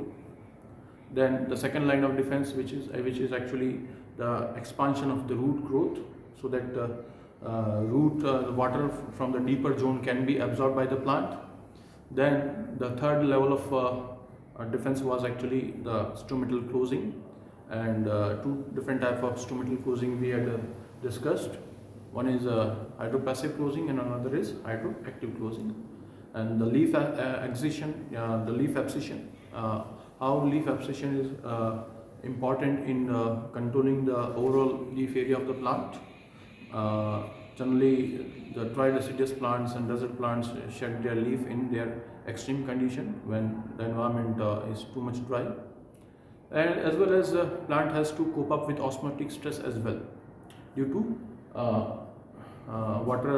less availability of water, and how plants control its solutes composition, and does it by synthesizing new solutes which are known as compatible solutes. They can maintain their low water potential so that they can continue to absorb water from the rhizosphere region.